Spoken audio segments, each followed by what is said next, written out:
Get ready. Tip-off is just moments away. Now, back to the voice of Baylor women's basketball, Derek Smith. As the second half of Big 12 play begins for the Bears in Morgantown, we have a pivotal matchup on the road. Baylor, number 14 in the nation and tied for first place in the Big 12 with TCU with an 8-1 record, takes on 22nd-ranked West Virginia. The Mountaineers 17-5 overall, 7-3 in Big 12 play. Two good defenses that go about their business in very different ways, matching up today in this nationally televised matchup. Good afternoon, everyone. Thanks so much for joining us. Alongside Lori Fogelman, I'm Derek Smith, coming to you from Hope Coliseum in Morgantown on the campus of the University of West Virginia. Our producer, Cameron Savoy, is back at our studios in Waco. Pleased to have you with us. And, Lori, anytime you're playing a top 25 matchup, it's big. Anytime you're playing a top 25 matchup on the road, it is big. But this one stands out as important for a number of reasons. Baylor's done such a great job in Big 12 play. An 8-game winning streak, the longest in the conference. The only loss came shorthanded to Texas Tech at the beginning of the conference season. You're never guaranteed to keep it going, but the Bears are playing well. But if you look and think about where Baylor wants to go, this is one of those games that is a tough road matchup that could go either way. That if you get it done, A, you just feel really good because you did what you came here to do, but B, it really sets you up for good things down the line. There's a domino effect when you win a game like this, potentially. It does, and Baylor this year, Baylor women's basketball has shown themselves to be road warriors when it comes to true road games. It surprises me, though, that Baylor has only played 5 true road games this year. It felt like all of November we were on the road, but those weren't home. You weren't on the road playing on somebody else's home floor. Those were on neutral courts. But Baylor 5-0 this season in true road games. They won a big game at UNLV, and then the huge comeback against Oklahoma State. They won on Iowa State's floor.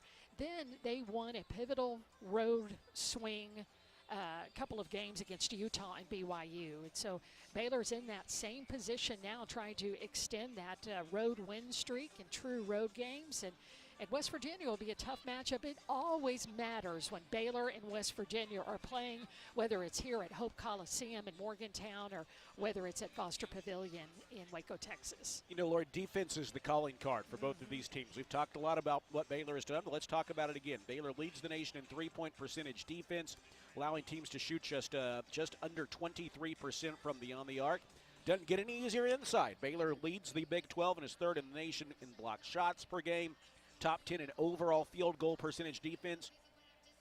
For Baylor, it's really, they get it done fundamentally, right? On the perimeter, inside. West Virginia has a different approach. They turn you over. They're 12th in the nation in turnovers forced, nearly 24 per game. They try to get easy buckets out of that, and if you can avoid that, if you can protect the basketball, you make it that much harder for them. But that's really what we're going to be watching, I think, today. Can Baylor protect the basketball? And then can their defense do what they have done? If they protect the basketball, they take away what West Virginia does best. If they protect the basketball, Baylor defensively can force West Virginia into what Baylor does best. And that's getting back and getting in the half court, stopping them in transition, but not letting them get those easy buckets. Absolutely. And let's say that number again. Almost 24 turnovers a game is what is the number of turnovers that West Virginia forces per game. They have 21-plus turnovers in 15 games and 12-plus steals in 12 games this season. And their turnover margin is upwards of forcing 7 more than their opponents. So they really do dial in on that. They get a lot of energy from their home court fans. And for Baylor, too, if they can take care of the basketball, they can expose the Mountaineers in certain areas of the floor.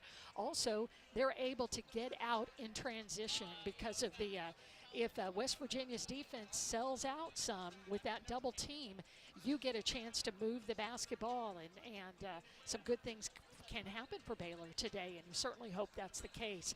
It'll really take a lot of focus and just extreme focus today for them to be able to get out of West Virginia with a win. 31st matchup all-time between these two teams. Baylor leads the all-time series 25-5. National TV audiences will watch Talia Scott, Baylor's leading scorer, the Big 12 second leading scorer at 20.3 points per game. West Virginia has 4 averaging in double figures, led by Houston transfer Gia Cook, 14.5 points per game. And then Jordan Harrison, their point guard, Dariana Little-Page-Buggs, former high school teammate. This is Conecuh Sausage Countdown to Tip-Off. Conecuh Sausage is made from the finest cuts of pork, their patented blend of seasonings, and smoked over a pure hickory fire for that true hickory smoked southern flavor.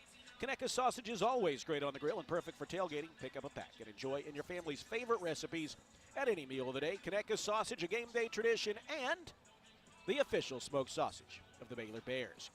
Jana Van Geitenbeek had a memorable game when the Bears last played here in 2024. We'll revisit that with her when we come back. It's Baylor and West Virginia in a top 25 road matchup for the Bears coming up just under 26 minutes from now on the Baylor Sports Media Network. When you strive for greatness, you have a target on your back. And when it comes to finances, we're all targets for scammers. With the right game plan, you can protect yourself. Don't get faked by fraud. Here's a tip. No reputable company or government agency will ever ask you to pay them with gift cards, Bitcoin, or a person-to-person payment app. Scammers use these options because the money can't be traced. Just don't do it. This message is brought to you by Central National Bank. Have you been to the new location of Green Eye Associates yet? You'll still receive the same award-winning service and excellent care from Dr. Green and her dedicated optometrists and staff. But now conveniently located in Woodway right off of Highway 84. Come see the expanded optical showroom and be sure to ask about innovative services like IPL treatments for dry eye symptoms and the brand new Sports Vision technology. Green Eye Associates, the official optometrist of Baylor Athletics. Premier ER and Urgent Care has all the convenience of urgent care with all the expertise of an ER, all under one roof. At every visit, be seen by ER-trained staff with on-site lab and CT, X-ray, ultrasound, and EKG. Here, you pay for the appropriate level of care that you receive, and we are in network with most major insurance providers. Premier ER and Urgent Care has 4 convenient locations serving Texas: San Marcos, Temple, Waco, and Woodway. To learn more, visit www.premier.care. Are you tired of slow internet? Are data caps and throttling making it impossible to stream your favorite shows and movies? If so, it sounds like it's time to switch to NextLink Internet. With NextLink, there are no data caps and no throttling, just super fast internet speeds, up to 1 gig over wireless in some areas. Plus, NextLink is an official partner of Baylor Athletics. So don't wait another minute. Give NextLink a call or go online to nextlinkinternet.com to see what special offers are available to you. Blazing fast internet is just a click or phone call away. Sick 'em, Bears. You're listening to Baylor Women's Basketball on the Baylor Sports Media Network.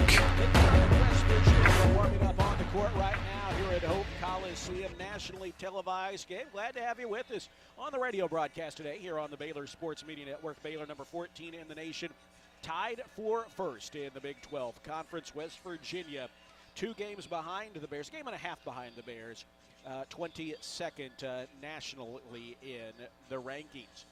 Well, we're going to talk to Coach Nicky about this a little bit later on, Lori, but Jana Van Geitenbeek will certainly be in the spotlight today against that West Virginia press. They try to eat ball handlers alive, and they could not do that against her 2 years ago. And Jana's been good this year with a 2-to-1 assist-to-turnover ratio, 7.5 points, 6.5 assists per game. That assist total is number 11 in the nation. So she's been very good, but point being, the focus is going to be on her today. Can she protect the basketball, get the Bears across midcourt and into their offense?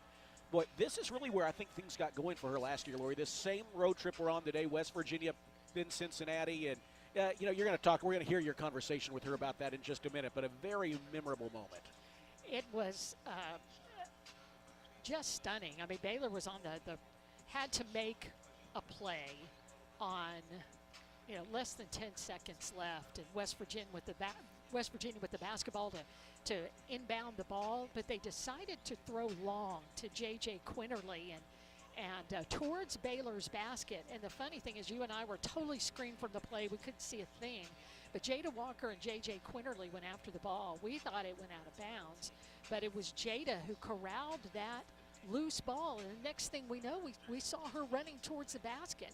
She was fouled as that ball hung on the rim. She almost had an and one, but it was at that moment when Jana Van Geitenbeek got the call because Jada was fouled really hard and had to leave the game. So Jana Van Geitenbeek comes in to me, it looked calm. She looked calm. And he nailed those 2 free throws. And Baylor ended up making a play at the end on the inbound pass from West Virginia. And Baylor walked out of here with a 1-point win. But talk about somebody who just made the most of her moment. But Jana will tell us a little bit about that story, about just how Coach Nikki really got her focused and ready. Share that conversation now.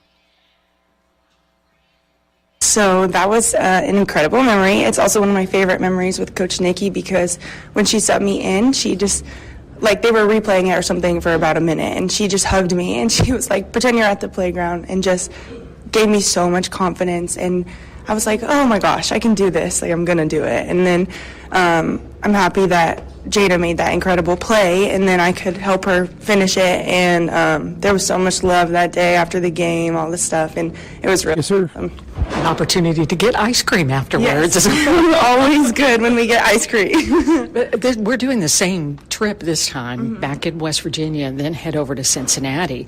When you made that trip 2 years ago, you had another great game in Cincinnati where you scored, I think you scored 19 points in that game. So, what is the focus that you and this team have to have when you go on these longer road trips? Yeah, longer road trips, these swing trips can be challenging because you're gone for so long and you're used to like playing the game, getting on the plane and going back home, which is a blessing. But so are these swing trips because you learn how to be tough. We are already road warriors, so I don't think it scares us or anything like that. We love the challenge and just trying to redo what we did last year and get 2 wins.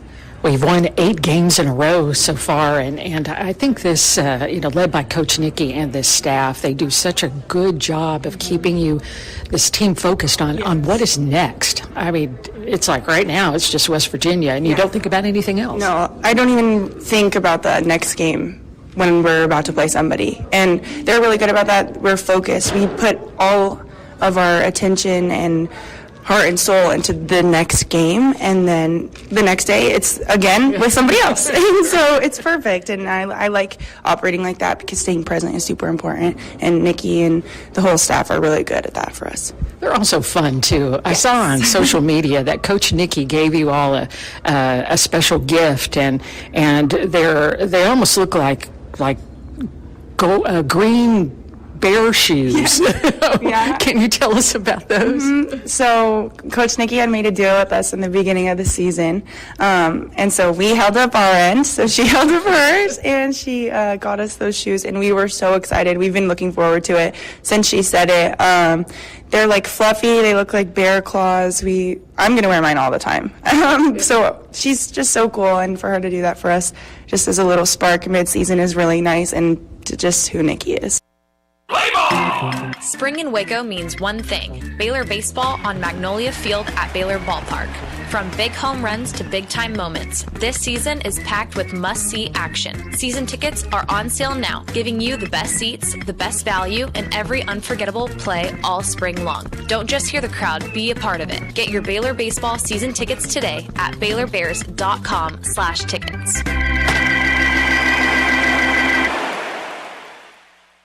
Planning a new or used vehicle purchase? Drive the lane with First Central Credit Union's easy online application. It's a winning season with First Central's full court press of quick local loan processing, your best rate, and flexible terms. Apply online. You'll score at www.firstcentralcu.com. We're your team. Membership and loan policy requirements apply. Member NCUA.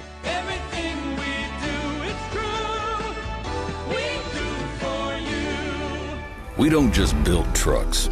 We build something that's meant to last. That's why the 2026 Toyota Tundra isn't just built in Texas.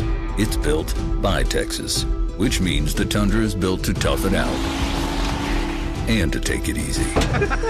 Built to carry tradition and to make new ones. Built to roll with the punches and to go the distance. Built stronger, built louder, built here. The 2026 Toyota Tundra. Built in Texas, driven everywhere. Test drive at your local Toyota dealer or visit Toyota.com today.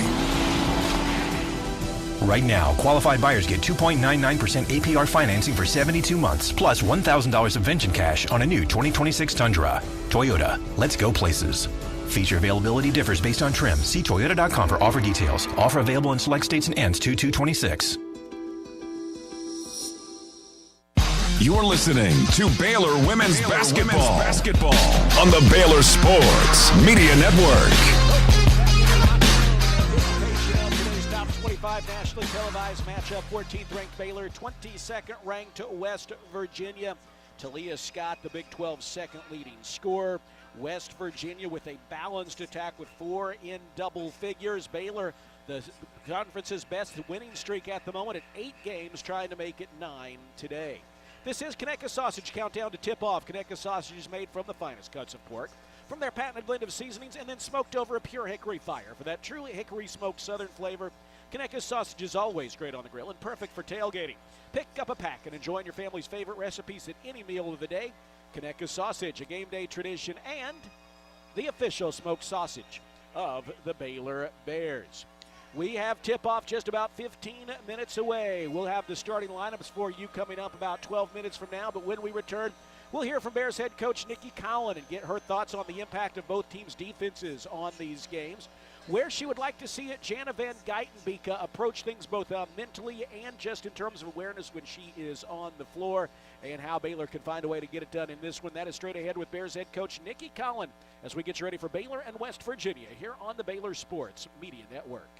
See for yourself why Green Eye Associates is voted best in Waco year after year. Enjoy exceptional service and care from Dr. Leanne Green, her dedicated optometrists and staff. Receive trustworthy insights about your eye health. Enjoy the impressive variety of contacts and eyewear, and work with the most experienced optical team in Waco. Don't miss the new state-of-the-art dry eye therapies that rejuvenate the eyes, face, and neck areas with safe, non-invasive treatments to restore comfort and quality of life. Visit greeneyeassociates.com. Green Eye Associates, official optometrist of Baylor Athletics. When you strive for greatness, you have a target on your back. When it comes to finances, we're all targets for scammers. But with the right game plan, you can protect yourself. Don't get faked by fraud. Here's a tip. If you receive a call from someone claiming to be from a company, don't give them your personal information, ever. Unless you know them personally, hang up and call the company back on a verified number. This message is brought to you by Central National Bank. Today we have 2 very special guests on our program, introducing Lem and Lime. Hello. For Starry Lemon Lime Soda. Thanks for having us. What is Starry Lemon Lime Soda? It's a crisp, clear burst of lemon lime flavor, and it's caffeine-free. Between us, one of you must be a little more important to Starry than the other. Who is it? We're both important. So we could just as easily be Starry Lime Lemon Soda. No, that doesn't sound right. Oh, I like it. So you saying hip-hop could be hop-hip. Works for me. Starry Lemon Lime Soda. Starry hits different. Premier ER and Urgent Care has all the convenience of urgent care with all the expertise of an ER, all under one roof. At every visit, be seen by ER-trained staff with on-site lab and CT, X-ray, ultrasound, and EKG. Here, you pay for the appropriate level of care that you receive, and we are in-network with most major insurance providers. Premier ER and Urgent Care has 4 convenient locations serving Texas, San Marcos, Temple, Waco, and Woodway. To learn more, visit www.premier.care. You're listening to Baylor Women's Basketball on the Baylor Sports Media Network. Top 25 matchup today in Morgantown, Baylor and West Virginia. It's time for a pregame visit with head coach Nikki Collin. A big game today here in Morgantown. And Coach Nikki, when you think of these two teams, certainly you think of a defensive effort both are going to bring. Very different styles. Obviously, West Virginia's trying to press and turn you over. Baylor all year long has been the best at perimeter defense and one of the best interior as well. Different styles, but in a game like this, how much does the prowess of each defense and what they try to do kind of loom over everything? Well, I think for us to win this basketball game, it comes down to how do we handle their defense. I think the difference in our two defenses is they absolutely create turnovers and points off turnovers with their presses. And so their success offensively is very much dictated by their ability to turn their opponent over. Our defense has been our foundation.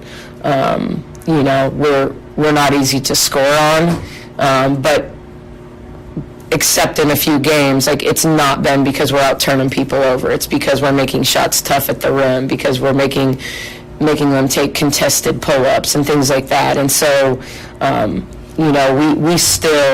we rely on our defense to get us going and get in transition, but they rely on their defense for true easy points. Like they put points on the board when they get in that mode of steal, score, and that momentum, and it's such a huge momentum for them, in particular at home.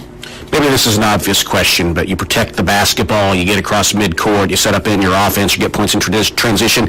How much does that take the wind out of the sails in what they're trying to do? Not that they can't win if they don't do that, but how big is that for them?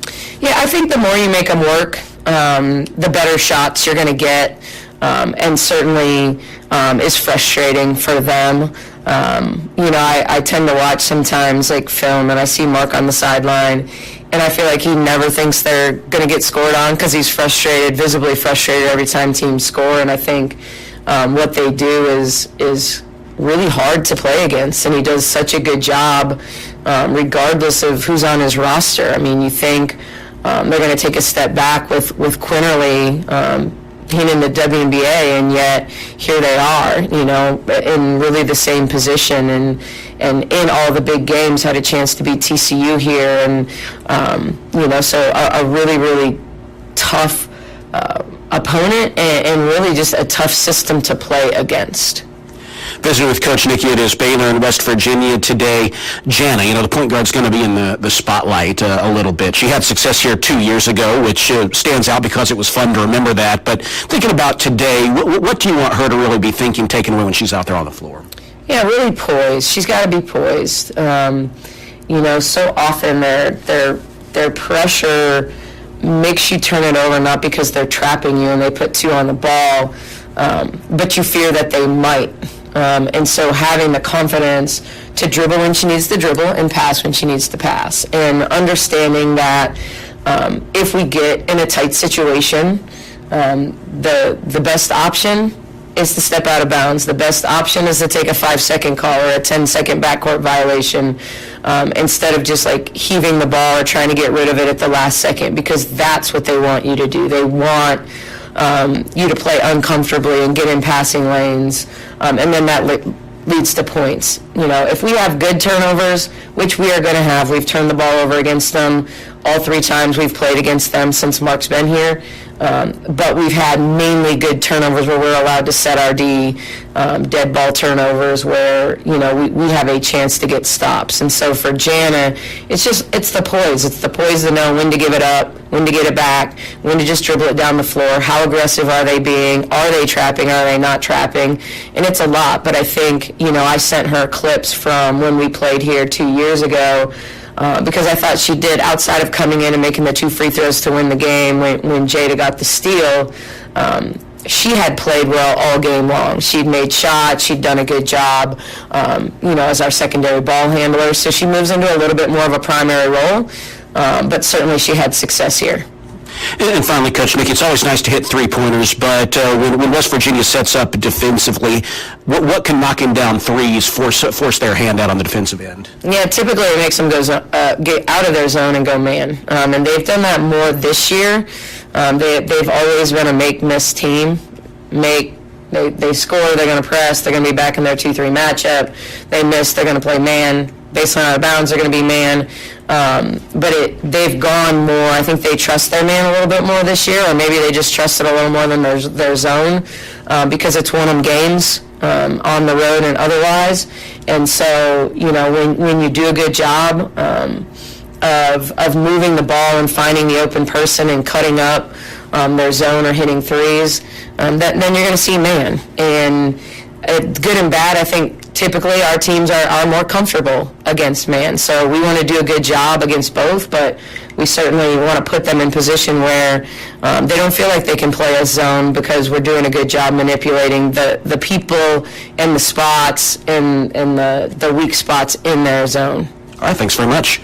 Bears head coach Nikki Collin with the pregame comments. 14th ranked Baylor, 22nd ranked West Virginia coming up from Morgantown after this on the Baylor Sports Media Network.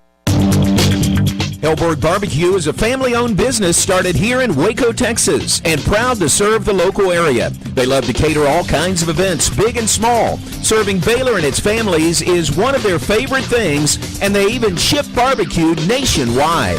Check them out while here in Waco or online and support one of Waco's local barbecue restaurants, Hellberg Barbecue. Salt, pepper, and a whole lot of prayer.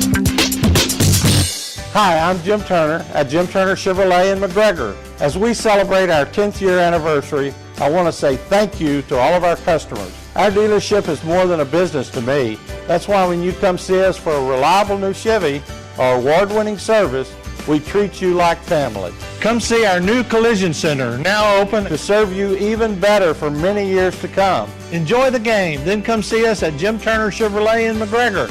Together, let's drive. Kids can now join the Baylor Cub Club, the official kids club of Baylor Athletics, presented by Green Eye Associates. Fans 12 and under can register for the low cost of $25 and gain exclusive benefits and access to Baylor Athletics events. Members receive free admission to select events, exclusive giveaway access, and their own membership package. To register your Cub, please visit BaylorBears.com/Cub Club. Sign your Cub up today. Are you tired of slow internet? Are data caps and throttling making it impossible to stream your favorite shows and movies? If so, it sounds like it's time to switch to Nextlink Internet. With Nextlink, there are no data caps and no throttling, just super fast internet speeds, up to 1 gig over wireless in some areas. Plus, Nextlink is an official partner of Baylor Athletics. So don't wait another minute. Give Nextlink a call or go online to nextlinkinternet.com to see what special offers are available to you. Blazing fast internet is just a click or phone call away. Sick 'em, Bears! Fox Sports Radio, 93.9 K230CK and KRMX HD3 Waco. This is Baylor Women's Basketball on the Baylor Sports Media Network. Today's game is brought to you by Central National Bank, proud season sponsor of Baylor Women's Basketball. Get ready. Tip-off is just moments away. Now, here's the voice of Baylor Women's Basketball, Derek Smith.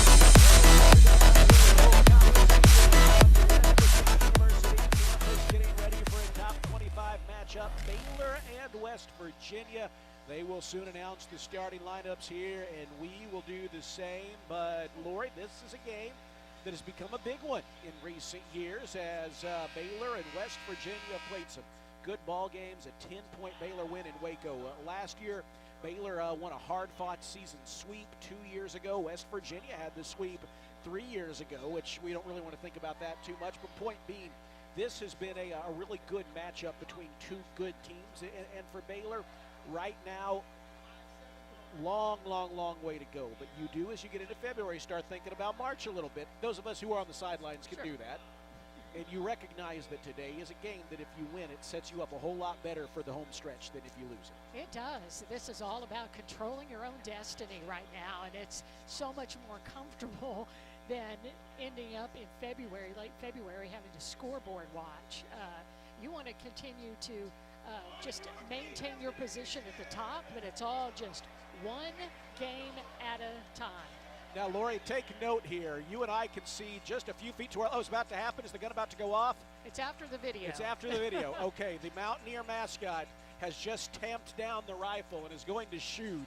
And it startles me and the Baylor bench every time. In fact, I really kind of want to keep my eyes on the Baylor huddle. It's going to startle us. It happens. And you know what? I'll give them a little tip of the proverbial coonskin cap.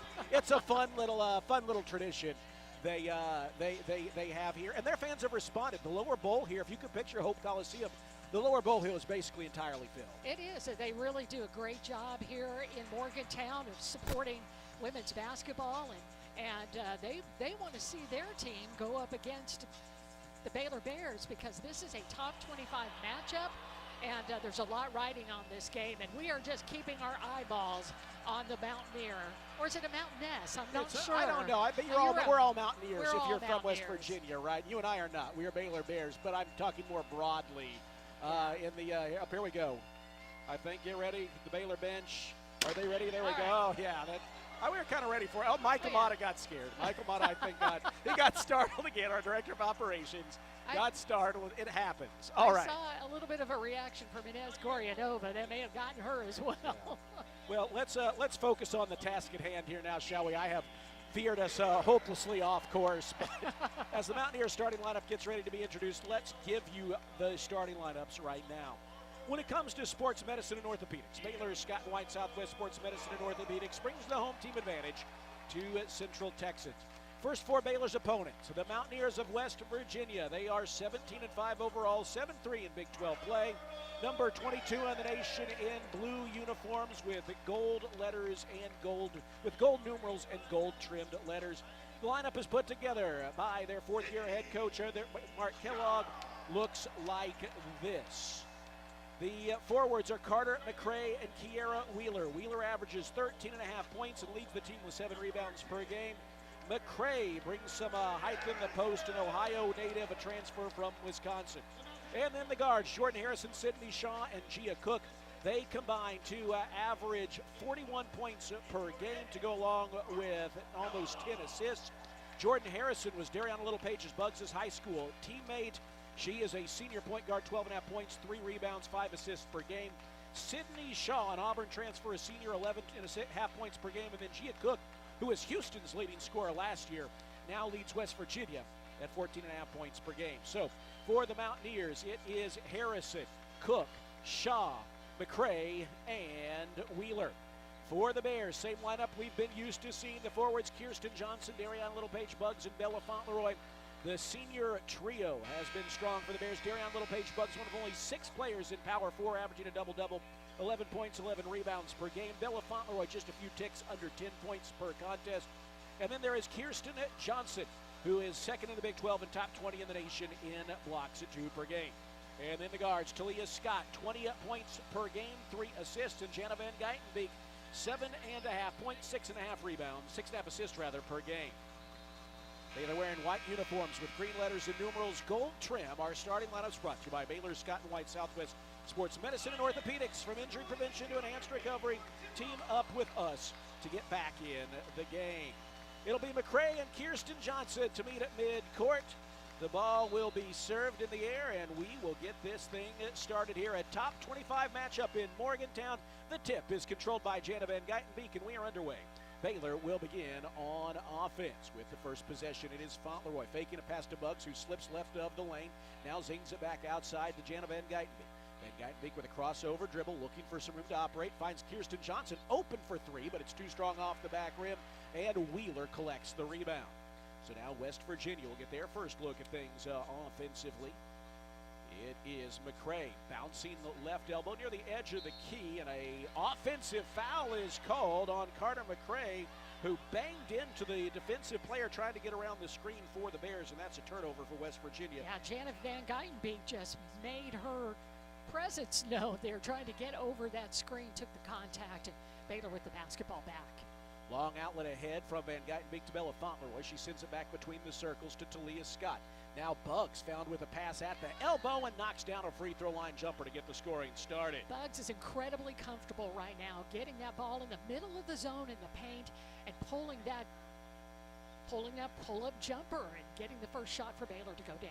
Shaw sends it outside to Harrison, who lobs it to McCray. McCray, right wing pass on the edge of the arc. They're going to send it inside. Cook down low finds McCray. A tough follow-away jumper. Good defense by the Bears, and she misses everything. Bugs collects the rebound for the Bears, and here come the Bears in transition. Bella knocks down a catch-and-shoot 3, taking the feed from Jana Van Geitenbeek and thrusting it towards the basket. Well, Bella's coming off of a double-double last game out. Just an outstanding game for her against Houston, which she had 17 points and 12 rebounds. 5-0 Baylor lead, a minute and a half into things. It's Harrison perimeter left. Right hand dribble around the top of the arc. Looks to get around a screen. Finds a little bit of room inside, but has her shot deflected by Kirsten Johnson inside. It's out of bounds and will go Baylor's way. Couple of possessions in a row, Lori. It feels like West Virginia's had to force things against Baylor's defense. West Virginia's going to keep it. Yeah, ball went off of Talia Scott as they tried to pull the basketball in. I think they're looking real quickly whether if they want to challenge the Baylor coaching staff. One official I thought pointed Baylor ball, but or maybe they're just talking. Well, whatever the case. Oh, they're going to put just 5 seconds on the shot clock. Gotcha. There we go, because it did not draw iron. And then West Virginia will have 5 seconds to clear a shot as Harrison beneath the basket plays it into Cook. Catch and shoot mid-range jumper falls off the rim. Bugs tips the rebound to Jana Van Geitenbeek, and here come the Bears. Off and running. Van Geitenbeek hesitates a minute now and lets the numbers catch up to her. Picks up the dribble. Finds Bella Fauntleroy, a dangerous pass right side. She holds on to it. Bugs now gets it at the top of the key. Angles to the left side of the floor. 15 seconds to shoot. 2 minutes gone in this one. Baylor with the ball and a 5-point lead. Van Geitenbeek penetrates, and as she lost the dribble a bit, pushed off of the defender Harrison, who then banged into the official, and I think came out a little worse for wear on it, but she's all right. Nonetheless, that's a turnover, the first for the Bears. Yeah, that was West Virginia just disrupting Baylor on defense. They are absolutely putting a glove over Talia Scott and not letting her get the ball, so Baylor just had to do extra passes. McRae is found inside there by Harrison. Good position, and she slipped through the lane for the layup. West Virginia's first scoring comes 2 minutes and 19 seconds into the ball game. Now they're pressuring the backcourt. Jana picks up her dribble, and oh, she did walk with it. She walked with it. They caught her off guard there with that backcourt press, and that's going to give it right back to West Virginia. And it's going to be all about poise right now as they look for, as Nikki said, that steal score. Mountaineers will play it in. Harrison to the left of the basket along the baseline. Feeds it into Shaw, left corner. Around a Wheeler's screen, now left edge. Bella guarding her. Spins it to McRae. They're going to swing it around the arc. It's Cook now on the high right side. Floats it to Wheeler. Open for a free throw line jumper. Back rim, no.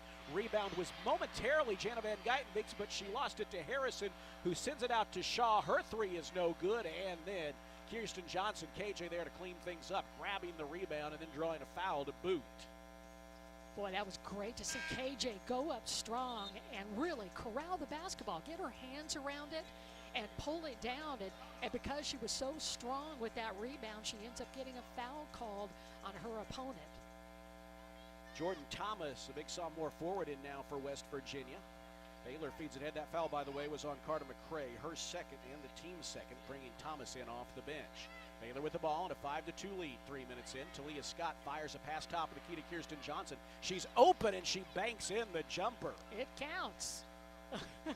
She was absolutely on right at the rim. Just hit the glass and it goes through. I'm Baylor going to say 7-2. she was trying to Tim Duncan that, Lori. That's my thought. She intended to do that. I like that. Here's Gia Cook driving and airballing a pull-up. A runner there is short, and Jana Van Geitenbeek grabs the rebound.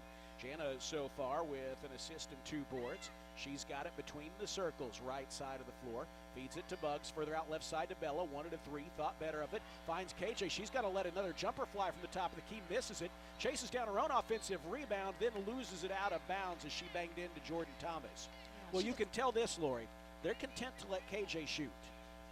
And KJ can shoot. She we can. do know that. But you're right. They are saying, okay, we'll let you beat us. Number 2. 7-2, Baylor with the lead. Harrison drives inside, had her shot blocked, but a foul. Resoundingly rejected by Bella. They give the foul on Talia Scott, so maybe there was some contact. Okay, I just saw inside there that we could see, because you're right. Bella got all ball. Yeah, Bella got all ball, but maybe Talia brushed her from behind. Let's see. Well, there was contact. Harrison, an 82% free throw shooter, and she knocks down the first. Well, it was just seeing Bella got a clean block on that, and she was just very demonstrative about it. It's very quiet in here as they shoot free throws. One more coming for Harrison, and it's good. She hits them both, and the Baylor lead is 3, 7-4, 6:16 to play. They're going to set up in a press as she makes these free throws. And now Janet double-teamed in the lane, nearly throws it away. It's loose on the floor, and it is stolen by Harrison. Back the other way comes West Virginia. Harrison in the corner, extra pass from Cook to Shaw, but her 3 attempt is blocked by Bella Fauntleroy. And then as the loose ball caroms to Cook, Bella is called for the foul going after it. That was a great defensive effort there by Bella to close out and block the 3-point attempt by Shaw, but then her hustle going after the loose ball there ended up drawing the foul. Yeah, she was trying to tie the basketball up. Here's the Mountaineers playing it in, down by 3. Cross court pass to Cook. Catch and shoot three from the corner. No good. Rebound off the fingertips of multiple players before it's finally grabbed by Bugs. Feeds it ahead to Talia Scott. Bugs, middle of the floor. Dribbles to the top of the key. Angles to the left edge. Looking for Talia Scott and can't find her. Now Jana has it top of the arc. Fauntleroy takes the pass. Dribbles inside. 13 seconds to shoot. Tries to scoop it into the corner to Talia, and it's knocked out of bounds by Harrison. Surely would have had to put some heat on that to get Scott in the corner, and it was Harrison knocking it away. Well, again, Harrison just blanketing Talia Scott. Baylor's fortunate the ball goes out of bounds with 10 seconds left on the shot clock. Inbound comes to Van Geitenbeek, moves to the middle of the floor with 7 to shoot with 6. She moves inside the top of the arc, now steps into a 3, misses, and the rebound is grabbed by Jordan Thomas for the Mountaineers. Bears up 7-4. Here comes Harrison, circling back outside to Cook. Cook drives inside, puts up a tough shot, and draws a foul. Dariana Littlepage Bugs called for the body there. That's her first, and that's 4 already on Baylor, meaning the Mountaineers will be shooting the penalty for the final 5:14 of this first quarter. Bears have turned it over 4 times. All of those coming here after a pretty good start in the first 2 minutes, but then in the last 3:31 they've turned it over 4 times. Baylor's held West Virginia without a field goal for the last 2.5 minutes, although Cook knocks down the first free throw. They're 0 for their last 5 over that time, but then on the other side, their defense keeping them in the game by forcing 4 turnovers over the last 3.5 minutes. And Cook knocks down both of those free throws, and it is a 1-point game. Mountaineers have scored 5 straight points. It is a 1-point Baylor lead. They're pressing in the backcourt again. Baylor breaks it. Bella Fauntleroy waits for numbers to catch up. Feeds across court, perimeter right to Van Geitenbeek. Pass into the corner. Bella's open, sets her feet and lets a 3 fly and can't quite get the bounce. Not once, not twice, and then McCray collects the board for West Virginia. Harrison into the front court. Finds McCray, or beg your pardon, finds Wheeler. Wheeler hands it off to Shaw, left edge. Now to Thomas against Baylor. Finds a little soft spot in the defense, but misses the free throw line jumper, and Bugs collects the rebound. Thomas, a 4.5-point per game score. You don't mind her taking free throw line jumpers. Jana Van Geitenbeek drives inside in a crowd, can't hit. Rebound, though, grabbed by Dariana Littlepage Bugs, and the Bears get a fresh 20. 4.5 minutes to play first quarter. Baylor with the ball and a 1-point lead. Here's Bella Fauntleroy driving inside, scooping it up and drawing the foul. Boy, there is a lot of contact to both ends of the floor. It's a physical game, and Bella was able to absorb some contact before absorbing enough contact to draw the foul as she missed the layup, the scoop and shot attempt, but will earn the trip to the free throw line on the foul by Kiara Wheeler, her first and the team's third. Bringing us to our first quarter media timeout. The 2025-26 women's basketball season is presented by Central National Bank, proudly serving Central Texans in Waco, Temple, and Austin. Bank different. Bank Central, Central National Bank. Baylor 7, West Virginia 6, 4:20 to play first quarter on the Baylor Sports Media Network. Serving Texas since 2007. Realty is a full-service brokerage led by expert industry knowledge and a commitment to community. With kindness and integrity at the forefront, every agent is equipped to help you navigate the market and make the real estate journey your own. Whether buying or selling, feel supported with an award-winning agent at your side from first offer to contract and close. Magnolia Realty serves cities including Waco, Dallas, Fort Worth, Austin, San Antonio, Temple. Learn more at magnoliarealty.com. When you strive for greatness, you have a target on your back. When it comes to finances, we're all targets for scammers. But with the right game plan, you can protect yourself. Don't get faked by fraud. Here's a tip. If you get a call saying they're going to lock you in jail for missing jury duty unless you pay a fine, that's fake. Scammers use scare tactics to force you to act without thinking. Just hang up the phone. This message is brought to you by Central National Bank. You're listening to Baylor Women's Basketball on the Baylor Sports Media Network. Well, West Virginia has turned up the defensive pressure and has forced 4 Baylor turnovers in the last 4 minutes, and Baylor has been quiet in that time. Still, the Bears defense getting it done as well, and the Bears hold a 7-6 edge. 4:20 to play first quarter, and Laura, this really kind of tells some stats don't always tell the full story, but you look at this game so far, the two teams are a combined 4 of 18 from the field. and have combined for 5 turnovers. So that means there's been more turnovers than field goals. In some cases, that would indicate a sloppy game. In this case, this indicates a physical game played by 2 good defensive teams. Yeah, both teams right now are just trying to feel out the defensive pressure. What can they do to attack on the offensive end, and also to be able to play great defense? And, you know, when Baylor forced that last miss by West Virginia, I think it was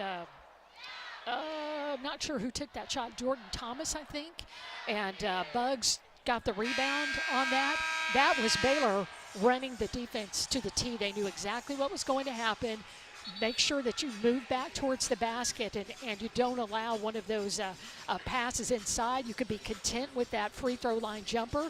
It's exactly what they needed to do. They listened to Coach Tony and pulled down the rebound, and then went back the other way with Bella headed to the free throw line. Original starters remain on the floor for the Bears. That is Jana, Talia, Bella, Dariana, Littlepage, Bugs, and KJ. As Bella goes to the free throw line, West Virginia will have out on the floor out of the timeout Cook, McCray, Shaw, Thomas, and Harrison for their 5 original starters. 4:20 to play first quarter. Baylor up by 1, and Bella, who's been very good at the free throw line, looking to add to the lead. She knocks down the first. Bella 87% from the free throw line. Coming off that double-double performance on Tuesday night against Houston. One more coming, and it also is good. Very reliable. You've talked about that a lot, Laura. She's been very reliable at the line this year. Very reliable, right behind Talia Scott. I mean, she's in that almost 90% territory where Talia Scott is. Jordan Thomas has it for West Virginia, top of the key, hands it off to Shaw around his screen, looks to get downhill, dancing right of the key, now retreats beyond the three-point arc. They're going to feed it outside now. Cook driving and throws it right to Talia Scott. That's West Virginia's second turnover, and here come the Bears. Scott looks for KJ in low. There's contact, and KJ is called for an offensive foul. I don't know that either player really had their feet set, but I don't know that KJ was under control as she spun in there. That's KJ's first foul and the 5th on the Bears. 3:49 to play first quarter. Harrison lobs it inside, looking for McCray down low. Wants to back her way in on Bella Fauntleroy, and she's able to finish, laying it in from the right block. That cuts the Baylor lead to 1. Yeah, it stops. I think that's the first time in quite a while that West Virginia has had a field goal go in. They've missed their last 6 until that shot. Bugs at the free throw line, collides with Shaw. No call either way. She sends it back outside to Van Geitenbeek around the screen, and Bugs is called for a moving screen. That's Bugs' second foul, and it's going to give it back to West Virginia with a chance to take the lead. Boy, Bugs has been really good over the past couple of games about not getting into foul trouble. It's when she gets in that early foul trouble that Baylor has to go to the bench early. And it's tough seeing Bugs have to go to the bench. Here is Yu-Ting Dunn checking in for Dariana Littlepage. Bugs called for a second foul here in the first quarter. Bugs with 2 points, 4 rebounds, and an assist. Yu-Ting Dunn has been quite at the offensive end as of late. Looking to get it back going again today. We've seen what she can be, almost instant offense off the bench when she's going.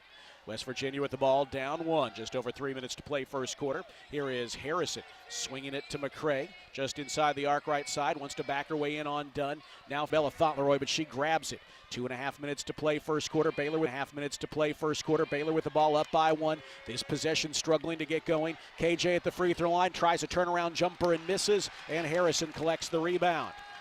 KJ has taken 4 of Baylor's 9 shots here so far, and West Virginia quickly turns it over as they move into the front court. That was so quick, I didn't see what happened, did you? Same. It was Harrison turned it over for the Mountaineers as Shanna Van Geitenbeek will get a breather, and Ez Goryanova will check back in. Yeah, they call it travel. There we go.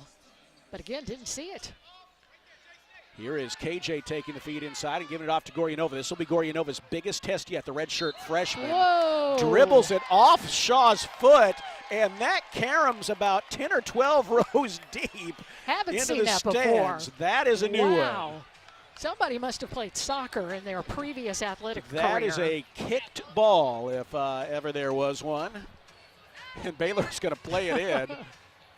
Baylor is going to play it in from the right sideline.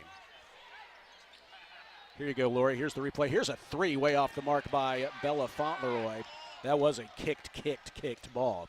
West Virginia back the other way after that. Fauntleroy miss under 2 minutes to play first quarter. Bears up 9-8, and the Bears tie up Sydney Shaw. She drove into a crowd. The Bears swarmed her and gobbled up the basketball, and it'll stay with West Virginia. But the possession arrow will go back Baylor's way. Well, Bella's the one who saw that. She got called on a foul the last time she went for a tied basketball, and West Virginia fans didn't like that, but Kyla Abraham comes in now for Bella, who will get a break. And that's good since she has one foul. Pretty big lineup on the floor for the Bears in the front court right now as Mountaineers played into Shaw. She takes the feed and misses a three. Offensive rebound, though, by McCray. She does not miss. And she gives West Virginia their first lead here at 10-9. And then Harrison knocks the inbound pass away. Boy, again, offensive rebounds are really killing Baylor right now. Of the 11 rebounds West Virginia has, more than half, 6, are offensive rebounds. West Virginia harassing the Bears again off the inbounds. Talia Scott takes the feed, dribbles across midcourt with Woodley all over, finds Yu-Ting Dunn in the corner. Her three too strong. Strong-armed offensive rebound, though, by KJ, and the Bears will get another look at it. She sends it outside to Goryanova. 17 to shoot, a minute and a half to play first quarter. Goryanova inside, dribbles beneath the basket, tries to slip it to Abraham, but West Virginia cuts in front of it and knocks the pass out of bounds. They've talked about how West Virginia on defense will cover up that little dump on the other side of the basket. You got to look for that outlet pass. Inbound to KJ, hands it off to Goryanova, has the ball knocked away by Harrison. Harrison steals it. This is tough, and Goryanova strips the ball away, but is called for a foul. A lot of contact here. The thing that's tough about a game like this, Lori, is Goryanova is called for the foul, her first, and it's going to send Harrison to the line. You know, we try to be objective. We also see the game through a little bit of green and gold color glasses. There is so much contact in both ways sometimes that it can almost feel arbitrary, even though it's not. When, you know what I mean? Is that a fair way for me to put it? Yeah, it's not arbitrary, but also there were bodies banging all over the place, and then, you know, I think Goryanova's foul was a legit foul there, but it sometimes feels that, well, why wasn't there one called at the other end when they were banging into Nez? Harrison at the free throw line as it gets deathly quiet in here. She hits the first.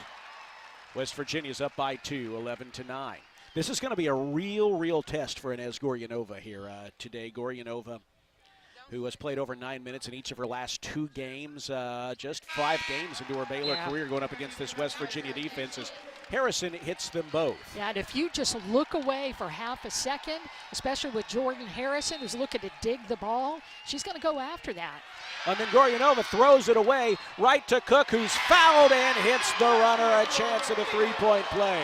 It can happen just that quickly, and Jana Van Geitenbeek just that quickly is going to check in for Goryanova.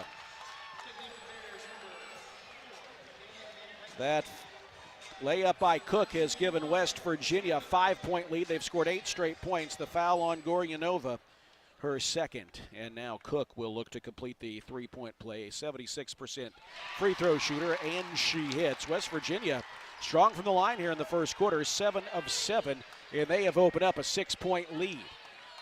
Kyla Abraham takes the inbound feed. Finds it ahead to Yu-Ting Dunn, now to KJ. In the front court, slings it across to Talia Scott, who has yet to attempt a shot. Scott feeds Abraham. Under a minute to go.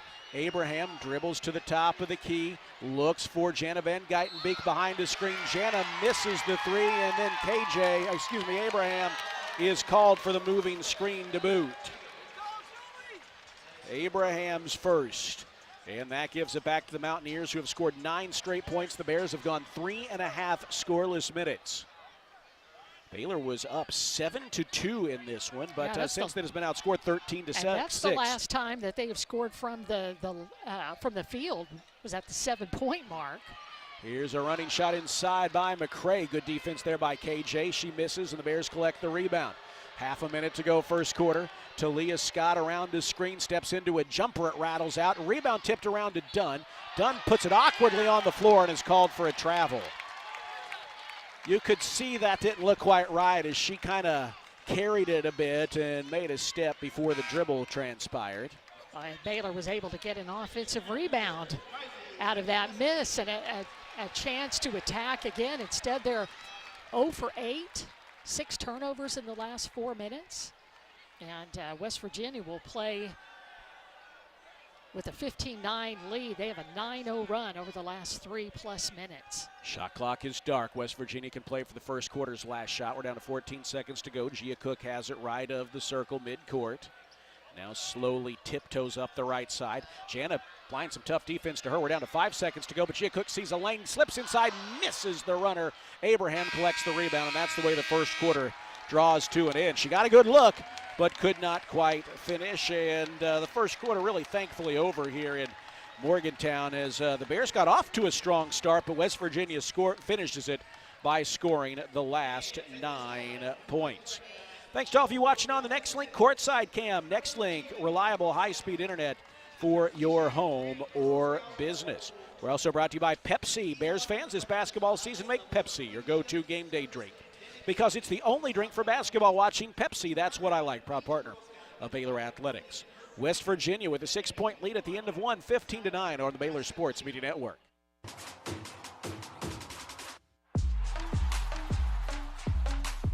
TFNB Your Bank for Life is a longtime supporter of Baylor Athletics. Find out why more Baylor fans are making TFNB their bank for life. Sign up for our Edge checking and get your own custom Baylor Bear debit card. With 6 convenient locations and an award-winning mobile app, banking has never been easier. TFNB, your bank for life. Member FDIC.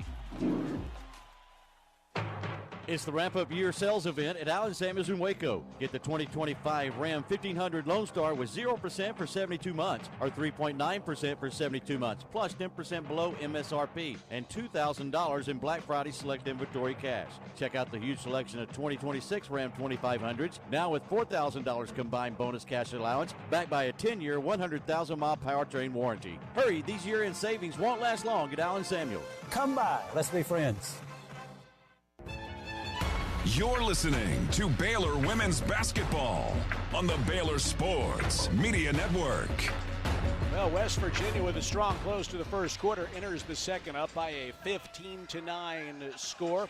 Lori, Baylor has had to deal with a little bit of adversity early in the form of foul trouble. Dariana Little-Page Buggs exited with 2 fouls. Don't know how much we'll see of her in the second quarter. And, you know, as you alluded to, boy, you could tell the difference when she's not out there. And, you know, and Jana as well. And they Bella. gave her a minute, and Bella as well, yeah.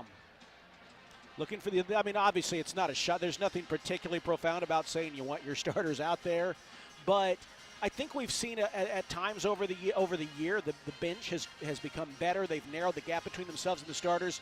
But sometimes a game like this where West Virginia is just trying to kind of put you in a straitjacket and get you all confused, you can see that difference reveal itself again. Yeah, exactly what Coach Nikki said. You got to use the word poised. You got to be poised. And I know it's hard because, again, West Virginia wants to make you uncomfortable. And when you've got to, you get into foul trouble, you're starting to have to play back on your heels just a little bit. You know, sometimes it'll snowball on you, and it certainly did for Baylor. And one thing that the big difference in the game is Baylor fouling because of the pressure downhill that West Virginia is dealing Baylor on the offensive end, and getting to the free throw line where Baylor right now just settling for jump shots because they just cannot get the ball inside to be able to attack. And so Baylor has only been to the free throw line once, and that is a difference in this game. That first quarter, you had West Virginia going 7 for 7 from the line. Every player but two, because Kaylin Elms is out there now, has a foul for Baylor. Bears begin on offense in the second quarter. Jana Van Geitenbeek has it, bounces to Kaylin Elms, who checked in at the quarter break. She swings the elbows, has it knocked away, stolen Here comes Woodley, the reserve for West Virginia, missing the open layup. I think Jana swooped in her purview and may have distracted her. Now Jana taking it all the way. She misses the runner in a crowd. Yuting Dunn, though, with the offensive rebound, and she's fouled on the way back up. Boy, Dunn just happened to be in the right place, like a Little Paige Bug's right place to be able to get that offensive putback, or actually a putback attempt, and she will go to the free throw line.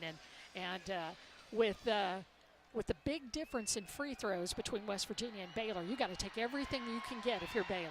Dunn calmly hits the first free throw. Yuting Dunn, 74% on the year. That foul on Jordan Thomas, the sophomore forward, her first, and the first on the Mountaineers. Second free throw by Dunn is no good. Rebound fought for along the baseline. Last touch by the Bears. It'll go the Mountaineers' way. Dunn, someone you really want to see get going. You know, Laura, you look, she's just under 2 points per game in her last 3, 1 for her last 9, and she's been in single digits for 5 straight games. So we get her going. And Bella Fauntleroy actually got her hands on the ball. She was underneath to be able to pull down that offensive rebound. Went down, but no call. Here's Woodley running point, feeding it outside to the shooting guard Shaw. The Auburn transfer fakes a pass, drives to the free throw line, kicks it outside to Mukoleski. Mukoleski back outside to Shaw. Single digits on the shot clock. Good defense so far here by the Bears. Jordan Thomas takes the feed beyond the arc with 4, with 3. Cook swoops inside to the basket and finishes. Now Baylor missed that one. That time they went out up towards the free throw line, and that just left a clear lane to the basket for Cook. Bella Fauntleroy finds herself open but misses the 3. Her foot may have been on the line. Either way, it's a miss. Here's Shaw with the rebound. West Virginia's up 17-10, and now a jump ball is called as the Bears tie up the Mountaineers on the wing, and it'll stay with West Virginia. Starters Harrison and Wheeler check back in for West Virginia. Thomas and then Shaw are out. Mukoleski gives them some height, a 6'2 junior from Fishers, Indiana, by way of Hamilton Southeastern High School there, who was in the conference of the high school I attended. Here is Jordan Harrison lobbing it on the right block to McCray. Drives inside, stripped to the basketball by Talia Scott, fought for on the seat of her pants. She grabs the ball and throws it to Jana Van Geitenbeek.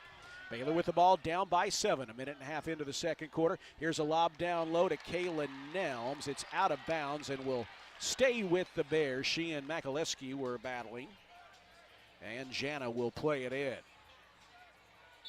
From the baseline basket to her left.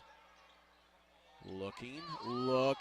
She's going to have to get it in. Finds Bella Fauntleroy in the right corner. Bella hands it off to Jana, angling towards the right edge. Now around to Kaylin Nelms. Screen, can't find any teammate. Feeds a cutting Dunn. Dunn with 10 on the shot clock. Wants to drive on Harrison. And a foul is called on the Mountaineers. That'll be on Kiera Wheeler.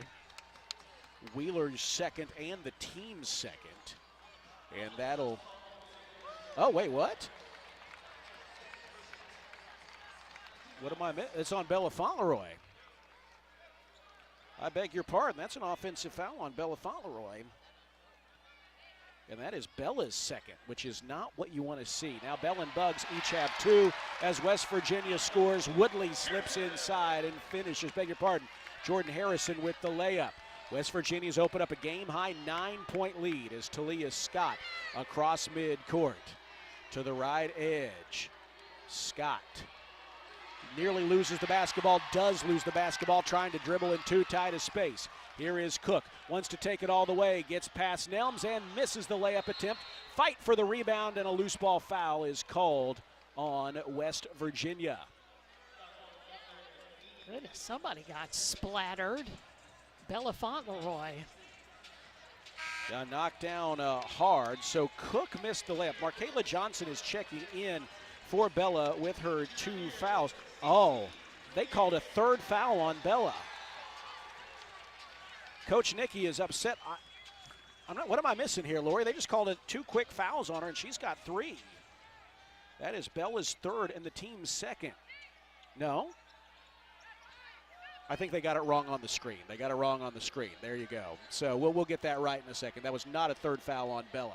It is Baylor basketball. Here's Talia Scott missing a three but drawing the foul. And Mark Kellogg arguing vociferous. Oh, he just did an exaggerated pantomime of what he said Talia Scott does. And they've got almost every foul call this game, and he's having a difficult time with the one that goes Baylor's way. Talia Scott goes to the free throw line. The Big 12's leading free throw shooter. That foul is on Gia Cook. Her first and the team's second. First free throw is good by Talia Scott. I want to verify here. I think they've still got that third. I thought she did have. She had one foul going in and then picked up two here in the. They did call that second one on her.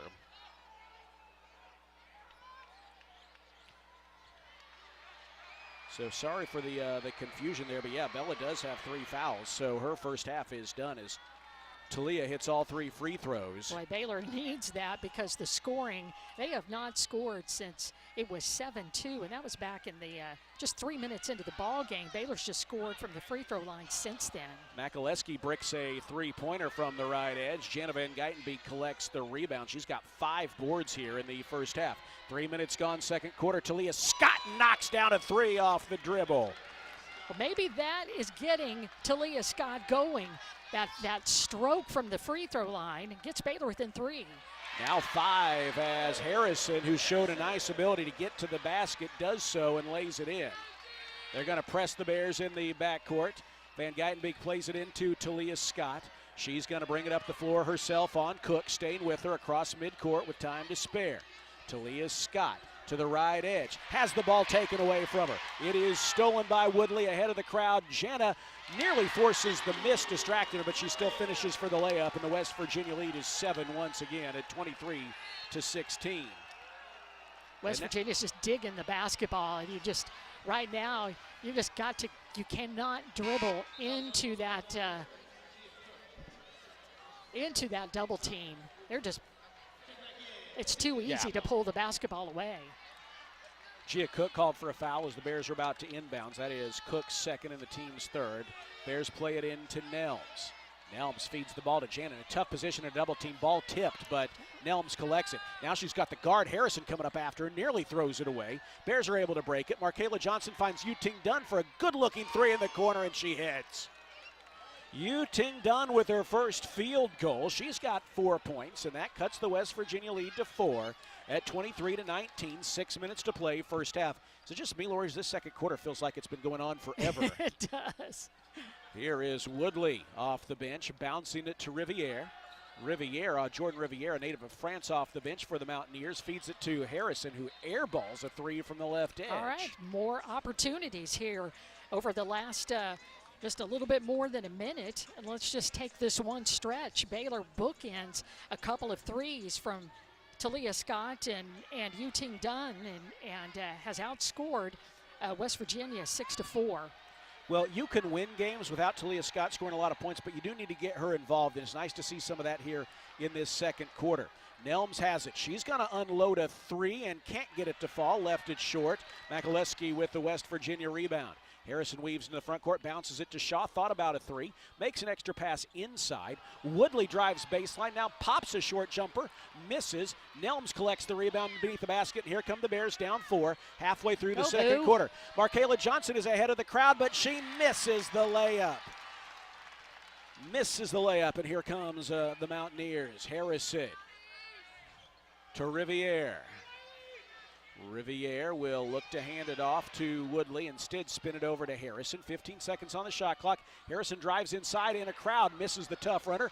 Nelms had the rebound knocked away. Harrison gets it back and travels with the basketball on the way to try to lay it back up. Goodness. But I tell you, West Virginia just knows what to do. You pull that rebound down, you think you got it clear, you bring it down. Harrison's still there to be able to poke the ball away. Brings us to our second quarter media timeout. The Bears having to play without the services of Buggs and Bella, both in first half foul trouble. And it's been a little bit better here in this second quarter. Baylor outscoring the Mountaineers, as Laura mentioned earlier, at 10-8. The 2025-26 women's basketball season is presented by Central National Bank. Proudly serving Central Texans in Waco, Temple, and Austin. Bank different. Bank Central, Central National Bank. 4:43 to play first half. Bears are down by 4 to West Virginia, 23-19 on the Baylor Sports Media Network. Bluebonnet Health Services has been caring for Central Texans since 2004. Bluebonnet is locally owned and operated, which allows them the most interaction with patients each and every day, promoting compassionate care and integrity. They provide hands-on attention to their patients through a staff with years of experience. Bluebonnet Health Services provides home health care, supportive care, and hospice. Remember, it's your health, your choice. Ask your doctor for Bluebonnet Health Services. Slap it up cash with First Central Credit Union. Create a full court press with First Central's free checking that pays you cash back and refunds fees from other banks' ATMs. Enjoy free reward checking and be the MVP of a new cashback season. It's an easy bank shot. Apply online at firstcentralcu.com. We're your team. Everything we do, it's true. We do for you. Eligibility and qualifications apply. Member NCUA. You're listening to Baylor Women's Basketball on the Baylor Sports Media Network. Back here at Hope Coliseum alongside Lori Vogelman, I'm Derek Smith. Morgantown, West Virginia's top 25 matchup has, as you might expect on paper, been a defensive matchup. Baylor has held West Virginia to 28% shooting. Mountaineers have held the Bears to 28% shooting. Baylor already with 16 turnovers against a West Virginia team that's 12th in the nation, forcing 24 per game. They are well on their way to exceed their season average. Still, though, Baylor's made it tough for them to hit shots. They are 0 of 6 beyond the arc, and really their best weapon so far has been getting to the line. Lori, you just got to kind of weather this stretch here without Buggs and Bella. Bella with 3 fouls in the first half, Buggs with 2. We're just barely halfway through the second quarter, and you like seeing Talia Scott get going a little bit. 6 second-quarter points. Yuting Dung, 4 second-quarter points. You're going to need them to step up for some of that scoring load. Yeah, it does that. West Virginia just makes you uncomfortable. And Baylor's in that uncomfortable moment, made more uncomfortable by not having Buggs and Bella out there. I mean, they haven't had Buggs since the first quarter when Buggs picked up 2 fouls. And Bella ended up with 3 with 2 quick foul calls in a row that got her to a third foul. So it is all about Baylor's bench players coming in and just continuing to take care of the basketball in the very best way that they can. And they've just got to be present with the ball.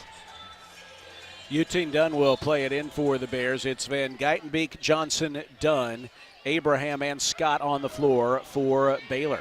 West Virginia harassing in the backcourt. There was some contact that wasn't called. The Bears break the pressure. Markayla Johnson's going to dribble to the bucket, put up a tough turnaround, and hit it from the left block about 5 feet away. That was a tougher shot than the one she missed earlier, but thankfully she hit it. That was a tough one, and she had Kyla that she could have dumped it off to, but what a spinning shot, especially after missing a wide-open layup just a few moments ago. MJ comes through.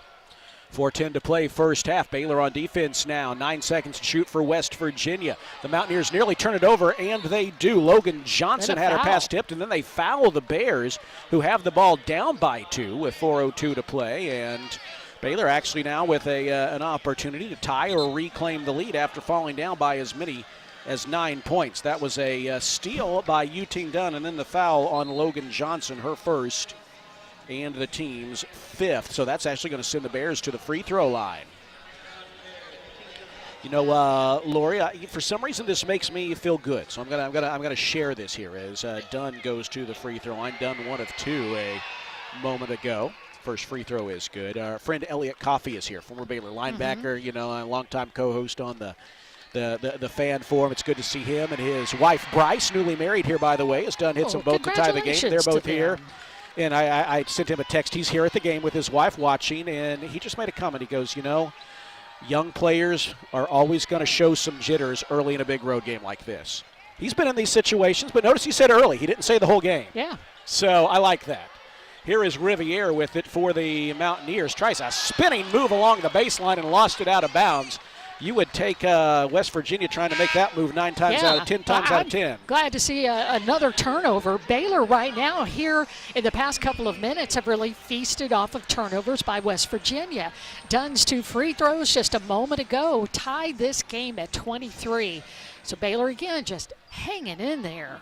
Now an opportunity to claim the lead. 7 straight points by the Bears over the last 2.5 minutes. Talia Scott has it between the circles, steps into a mid-range jumper and buries it. You might have heard Coach Nicky say, go, go, because there is nobody who gets an open space who can hit a jumper like Talia Scott can. 9-0 Baylor run. Bears back in front, 25-23. Talia Scott with 8 second quarter points. Here's a loose ball, nearly stolen by the Bears, but Sydney Shaw is able to chase it down. Feeds it back outside to Wheeler, beyond her range. 3:10 to play first half. 9 seconds to shoot for the Mountaineers. Wheeler goes cross court to Thomas, who's called Wheeler, or pardon, that's Johnson called for the offensive foul. Yeah, rolled right over Jana Van Geitenbeek doing her very best Bella Fauntleroy impression. Well, and that's going to give it back to the Bears as Woodley checks in. I'll tell you what, Baylor 8 transfer from Texas Tech. Logan Johnson alive there. And they bring Woodley back in off the bench. Baylor with the ball in a 25-23 lead. Yu-Ting Dunn is going to play it in to Kyla Abraham, who hands it off to Jana Van Geitenbeek, racing into the front court. Now slowing things down at the right edge. Dribbles into an open look at a 3, but it's too strong. Markayla Johnson picks up the rebound off the floor and then throws it away. Threw it back past Talia Scott, and Talia Scott had no choice but to touch it dead for the backcourt violation.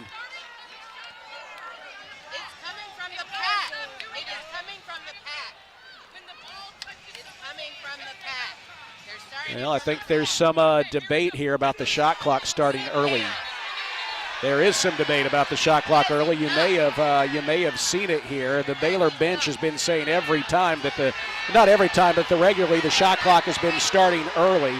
Now the officials yelling at both Coach Nicky and at Tony Green. Now there's some barking from the scorer's table, which is really a no-no. And, you might have heard that make it over our crowd microphone here from West Virginia officials at Coach Nicky. Oh, that again too, huh? How about that? 2:44 to play. Opening half. West Virginia down 25-23. There's a miss by Thomas. Got her own rebound. Missed again. Got it back. Sent it outside. Shaw with an open 3. No good. Another offensive rebound, though, by Woodley, and she lays it in. That ties the score at 25 with 2.5 minutes to go. And now West Virginia is called for a foul as the Bears try to inbound it. Harrison hooking the Baylor player she was defending there, and that's going to send Baylor back to the other end of the floor for free throws. Well, things got heated here. Coach Nicky and the Baylor bench have been upset about the scorer's table and the shot clock starting early. And then members of the scorer's table, you might have heard some profanities. We apologize for that over our crowd mic. But as Jana goes to the free throw line and misses the first free throw, maybe things will settle in a little bit. Now they're playing music while Jana's at the line. She misses both free throws. This one, the West Virginia scores table does agree that they're doing, so they said they're going to watch that on the music while they're at the free throw line.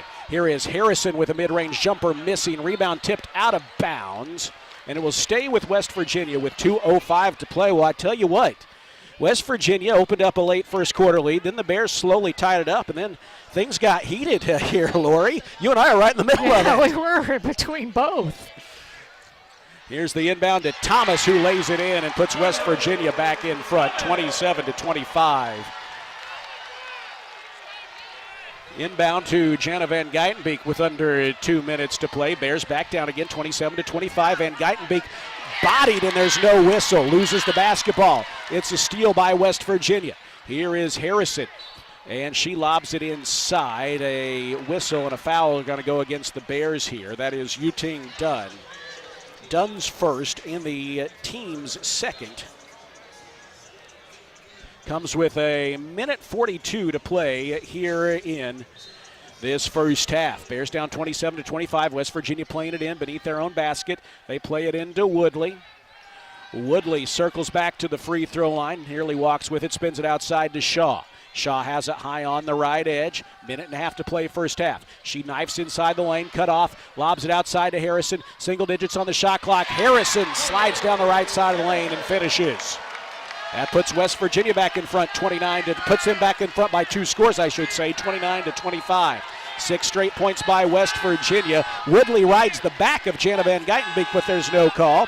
Feeds it to Kyla Abraham. Abraham on the dribble. Now will pick it up, hand it off to Markayla Johnson, who shot his way off the mark, and the rebound grabbed by Thomas. A minute to play first half. West Virginia with possession. Shaw, left wing, feeds it back to Harrison. Harrison with 10 points. She's the game's leading scorer.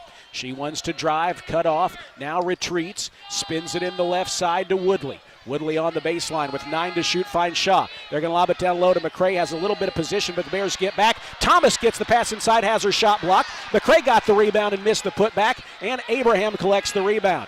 Gives it ahead to Talia Scott, and Talia Scott with half a minute to go gets downhill, and the Bears are called for a moving screen. You can see that one on Abraham.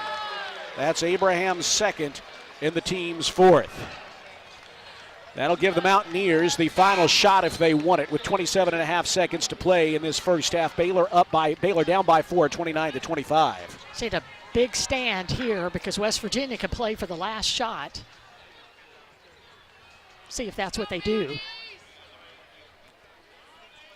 Inbound to Harrison out there with McCray, Thomas, Shaw, and Woodley for the Mountaineers. Looks like they're going to play for the last shot as Shaw will just dribble from left to right there in the center jump circle, down to 12 seconds to go. Harrison takes it again with 9, with 8, starts her drive to the right edge with 7, gets inside with 5, with 4, gets close to the basket, leaves the runner short. Wheeler with the offensive rebound, and she puts it back in under the basket to give West Virginia a 6-point lead at intermission. Well, a heated first half draws to a close. West Virginia scores the first half's last 8 points to open up a 6-point lead, 31-25 at halftime. Lori, that was something. What a second quarter, what a first half. And, Coach Nikki is still trying to make her point across the way. It was hard by the way that Baylor ended up the last 2.5 minutes, allowing 8 straight buckets, including some offensive rebounds and putbacks. But I will tell you there's one bit of good news for Baylor. Again, they've kept it manageable, but also we thought Bella Fauntleroy had 3 fauls. She only has 2. Oh, they did change that. Good. I was really pestered by that. Because you had Little Paige Buggs and Fauntleroy both with 2 fouls Baylor had to survive without their the 2 players that have to be out on the floor for Baylor, with Buggs and Bella for a significant amount of time in the first half. So you will go into the locker room down 6, but Baylor showed some spark. I think they took care of the ball a little bit better, still picked up some of those fouls, like those moving screens at just inopportune times, and just still trying to pull down rebounds on the offensive boards. They've got to get better there. Well, one thing should go without saying, but we'll say it, is West Virginia's going to attack Buggs and Bella when they're back in the second half. Going to be really important for them to play fundamental defense and avoid fouling. Our Nissan halftime report is straight ahead. Bears down 6, 31-25 here on the Baylor Sports Media Network. Baylor fans, ready to keep it cool this season?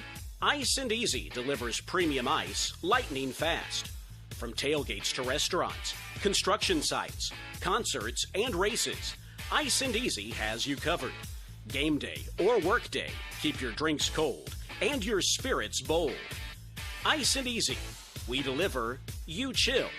Proud supporter of the Baylor Bears. Have you been to the new location of Green Eye Associates yet? You'll still receive the same award-winning service and excellent care from Dr. Green and her dedicated optometrists and staff. But now conveniently located in Woodway right off of Highway 84. Come see the expanded optical showroom and be sure to ask about innovative services like IPL treatments for dry eye symptoms and the brand new Sports Vision technology. Green Eye Associates, the official optometrists of Baylor Athletics. We don't just build trucks. We build something that's meant to last. That's why the 2026 Toyota Tundra isn't just built in Texas. It's built by Texas, which means the Tundra is built to tough it out and to take it easy. Built to carry tradition and to make new ones. Built to roll with the punches and to go the distance. Built stronger, built louder, built here. The 2026 Toyota Tundra.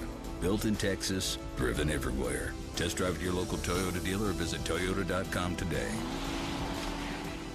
Right now, qualified buyers get 2.99% APR financing for 72 months, plus $1,000 of Vention cash on a new 2026 Tundra. Toyota, let's go places. Feature availability differs based on trim. See Toyota.com for offer details. Offer available in select states and ends 2/2/26. You're listening to live coverage of Baylor women's basketball. Now, it's time for the Nissan Halftime Show. Brought to you by Central National Bank, proud season sponsor of Baylor women's basketball. Texas Farm Bureau Insurance, championship partner of Baylor Athletics. Visit Texas Farm Bureau Insurance online to find a local agent today. Nissan, innovation that excites. Libman, America's trusted brand name in cleaning. Premier ER and Urgent Care. Feel better now.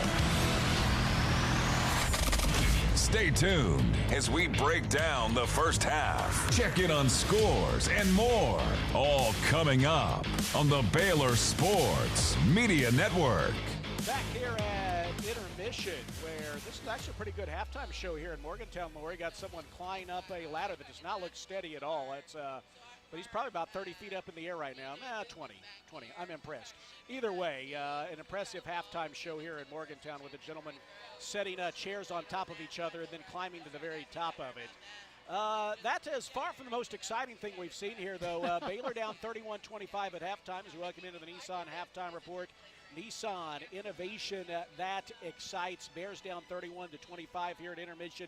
As expected, it has been a defensive struggle. You know, if you look at this number, Lori, I'll say it's almost impressive that Baylor's only down 6. West Virginia has taken 18 more shots than have the Bears. And they are 12 of 40. Baylor's held them to 30% shooting. The Bears 7 of 22. That's 32%. Baylor 3 of 11 beyond the arc, and they have held West Virginia to 0 from out there, 0 of 7. Both teams good at the free throw line. Baylor 8 of 11. West Virginia 7 of 7. Points off turnovers, not surprisingly, have been big in this game. West Virginia is 12th in the nation, forcing 24 turnovers per game.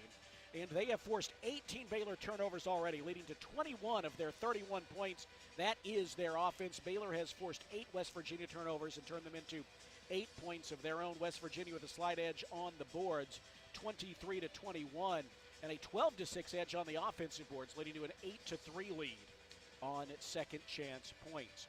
Individual numbers, Jordan Harrison leads all scorers. She's the only double-figure scorer. She has 10 for West Virginia on 3 of 9 shooting, 3 rebounds and 2 assists. Kira Wheeler has 8 points and 6 rebounds. She's been their most versatile player. After that, Gia Cook has 7, although it's taken her 8 shots to get those. No one else has more than 4 for the Mountaineers. For the Bears, Talia Scott was held scoreless in the first quarter, but exploded for 8 in the second quarter. She has 8 points on 2 of 3 shooting. Yuting Dunn has scored 6 points off the bench, 1 of 2 from the field, 5 for Bella Fauntleroy. No one else for the Bears has more than 2. Bugs and Bella each picked up 2 first half fouls, and as such, their minutes were very, very limited. 31-25, our score at halftime. It's a quiet start to the day in the Big 12, but there's more forthcoming after a couple of games yesterday. We'll take a break here in Morgantown, and then Lori will take you on a tour of other scores of note straight ahead. The Baylor men won here yesterday. The Baylor women trying to do the same here, down 31-25 at halftime here on the Baylor Sports Media Network. Baylor fans, ready to keep it cool this season? Ice and Easy delivers premium ice lightning fast. From tailgates to restaurants, construction sites, concerts, and races, Ice and Easy has you covered. Game day or work day, keep your drinks cold and your spirits bold. Ice and Easy, we deliver, you chill. Proud supporter of the Baylor Bears. Fox Sports Radio, 93.9 K230CK and KRMX HD3 Waco. Hi, I'm Jim Turner at Jim Turner Chevrolet in McGregor. As we celebrate our 10th year anniversary, I want to say thank you to all of our customers. Our dealership is more than a business to me. That's why when you come see us for a reliable new Chevy or award-winning service, we treat you like family. Come see our new collision center, now open to serve you even better for many years to come. Enjoy the game, then come see us at Jim Turner Chevrolet in McGregor. Together, let's drive. Hellberg Barbecue is a family-owned business started here in Waco, Texas, and proud to serve the local area. They love to cater all kinds of events, big and small. Serving Baylor and its families is one of their favorite things, and they even ship barbecue nationwide. Check them out while here in Waco or online and support one of Waco's local barbecue restaurants, Hellberg Barbecue. Salt, pepper, and a whole lot of prayer. Proudly serving Texas since 2007, Magnolia Realty is a full-service brokerage and a trusted neighbor, bridging expert industry knowledge with integrity and kindness. Known for their award-winning agents, Magnolia Realty understands the dynamics of making the real estate journey your own and the importance of trust from contract to close. You can find their local agents here in Waco and across the state, including in Dallas, Fort Worth, Austin, San Antonio, and Temple. To get connected and learn more, visit magnoliarealty.com. Here's to home. You're listening to Baylor Women's Basketball on the Baylor Sports Media Network. Back here at Hope Coliseum in Morgantown, West Virginia. Baylor and West Virginia, and quite a battle here in the Big 12 Conference. The Mountaineers leading the Bears at half, 31-25. As Derek mentioned, going into the break, that Baylor men's basketball won here in Hope Coliseum last night, 63-53, breaking West Virginia's home winning streak, which was at 16 games. So big win for the Bears on the road, and Baylor women's basketball hoping to do the same with some severe foul trouble in the first half, down right now at the half by 6 to West Virginia, 31-25. As far as games underway in the Big 12 Conference, just one, but there's a full schedule. TCU is at Texas Tech, and the 12th-ranked Frogs strike first. They're up in the early going, 2-0 over the number 21 Lady Raiders in Lubbock. Coming up at 2 o'clock this afternoon, Colorado will be at Kansas. Houston will host Cincinnati. And then at 3 p.m., Kansas State on the road to play Arizona State, while Oklahoma State, also on the road, they will play Arizona.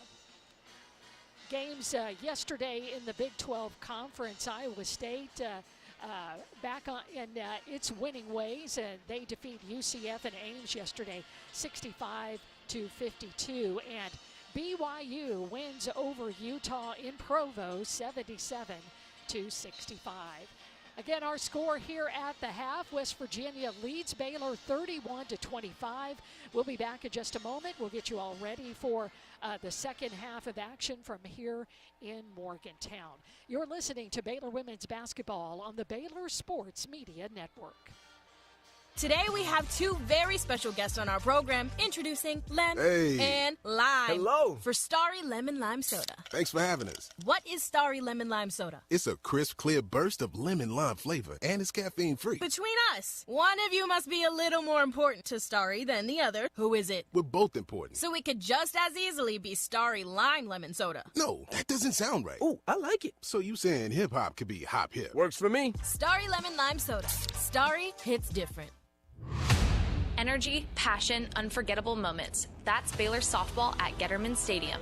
From walk-off wins to jaw-dropping defense, this team delivers excitement every time they take the field, and season tickets put you right in the middle of it. Lock in your seat for every pitch, every rally, and every big moment this spring. Season tickets guarantee your spot for marquee matchups against Texas, Texas A&M, and more. Get your Baylor softball season tickets now at BaylorBears.com/tickets. Are you tired of slow internet? Are data caps and throttling making it impossible to stream your your favorite shows and movies? If so, it sounds like it's time to switch to NextLink Internet. With NextLink, there are no data caps and no throttling, just super fast internet speeds, up to 1 gig over wireless in some areas. Plus, NextLink is an official partner of Baylor Athletics. So don't wait another minute. Give NextLink a call or go online to nextlinkinternet.com to see what special offers are available to you. Blazing fast internet is just a click or phone call away. Sick 'em, Bears!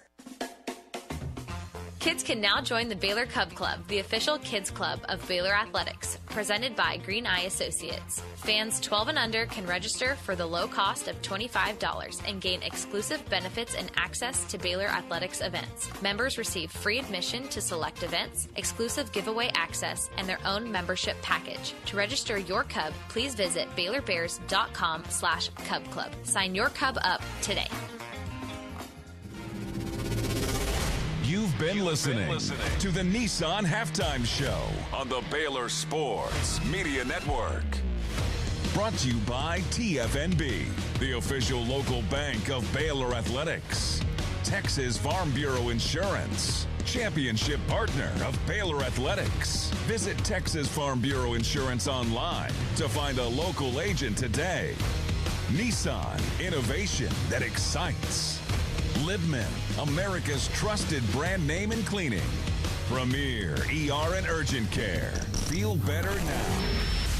Stay tuned as we get set for the second half action with the Baylor Bears as we rejoin Derek Smith live from Courtside, bringing you the second half of action and more.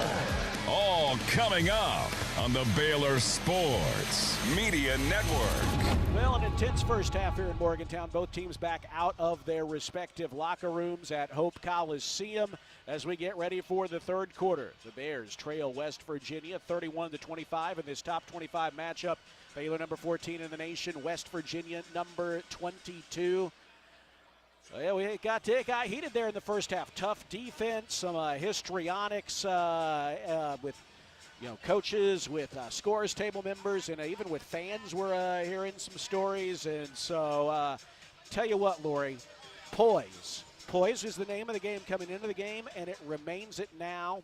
Whether it's frustration, whether it's the occasional turnover, it's really all about focusing on what's ahead of you, making the plays as you need to, getting the job, executing, and that's nothing profound. But in a defensive struggle like that, that's what's going to determine whether or not Baylor wins this game. Yeah, Baylor, I think, did a better job at being able to break that press, going up the middle and finding that outlet right at the half-court line, and then trying to put some pressure on the Mountaineers in the half-court.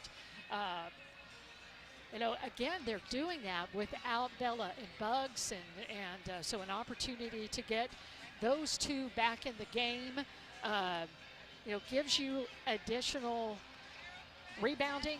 It gives you, additional being able to get under the basket. I mean, points in the paint was just not there for Baylor whatsoever. They were outscored 24-2 in the paint, which is just stunning. And you look, Lori, best Bugs and Bella go out there. Bella only played 11 first half minutes. Bugs only played 7. They combined for 7 points and for 4 rebounds. You want more than that, and it's good to see them back out there as we start the second half. Baylor begins on offense down 31-25. Bella Fauntleroy feeds it left edge to Bugs, back to KJ, who swings it on the right perimeter to Van Geitenbeek. Jana looking inside with a shot clock at 15, finds Talia Scott, who hits a tough twisting jumper with a hand on her jersey there from the right elbow. Talia Scott now the first Bear in double figures with 10 points, and that cuts the West Virginia lead to 4, 31-27. Yeah, it snaps their 8-0 run that was at the end of the half, and Gia Cook just slips down. The ball goes out of bounds. See if Baylor can take advantage of a West Virginia turnover. So you heard that fan. There was no player within a couple feet of her. So here is the Bears back on offense. Jana Van Geitenbeek has it. I think we picked up where we left off. Here is Talia Scott lobbing it at the free throw line, top of the key to KJ. Now outside to Bella. Baylor with the ball down by 4. Bella knifes inside, puts up a pull-up jumper off the back rim. No, and Harrison, who leads West Virginia with 10 points, collects the rebound. Feeds it ahead to Shaw, hesitates, drives inside, kicks it out to Cook in the corner. Her 3 is no good, and Bella skies to collect the rebound. Scoops it to Jana Van Geitenbeek, and here come the Bears off and running. Jana to the right edge, bounces it to Bugs. Along the right baseline, Bugs puts it on the floor, backs inside, tough follow-away jumper is off the rim, no. And the weak side board to McCray. West Virginia up by 4 with possession. Harrison to the right baseline, slings it outside to Cook. Cook to Wheeler. Wheeler with a couple of dribbles and a handoff to Shaw. Now a bounce down low. It is McCray. Wants to back inside on Bella. Bella stands her ground. Single digits on the shot clock, and an interception by Talia Scott on the pass back out to the edge. She drives inside and lays it in. Gia Cook applied some pressure there just with her presence, but didn't attack defensively, and Talia was able to withstand that and lay it in. 12 points for Talia Scott after being held scoreless in the first. Baylor within 2, 31-29, 8:03 to play, third quarter. Cook takes the feed, drives inside, and bangs into Jana Van Geitenbeek. It's called for the offensive foul. That is Cook's third foul. That is Cook's third foul, and the first on West Virginia. You mentioned if those of you maybe stepped away, if anyone stepped away at halftime, they had 3 fouls called on Bella Fauntleroy at one point on all the official books, but she does only have 2. We want to make sure you note that. Bella and Bugs each have 2. And now Gia Cook has 3 for West Virginia, 2 apiece for Wheeler and McCray. Baylor with a dangerous outlet pass, and it is stolen by the Mountaineers. Here comes Shaw. West Virginia up 31-29. Harrison back to Shaw, thought about a 3. Nearly stepped too far, but was able to maintain her footing. Gives it to McCray down low. She has her shot in close, blocked by Bella Fauntleroy, out of bounds. 15 seconds to shoot. Yeah, missed a travel as well. Yeah. That is now 2 blocked shots by Bella Fauntleroy. 7:35 to play in the third quarter. West Virginia plays it into McCray. 13 to shoot. Pass back in the corner to Harrison. Jana Van Geitenbeek guarding her. Harrison up top to Wheeler. Handoff on the dribble to Shaw. She's going to have to get rid of it with 3 to shoot. With 2 to shoot, she nearly walked with it. Forces up a tough shot and is bailed out by a foul. That foul called on Jana Van Geitenbeek with the shot clock dwindling down. That's her second of the team's first. Really did not need to make any contact at all. They had put Shaw in jail where she just had to flip the ball towards the rim. Shaw's first free throw is up and good. She's a 78% shooter on this season.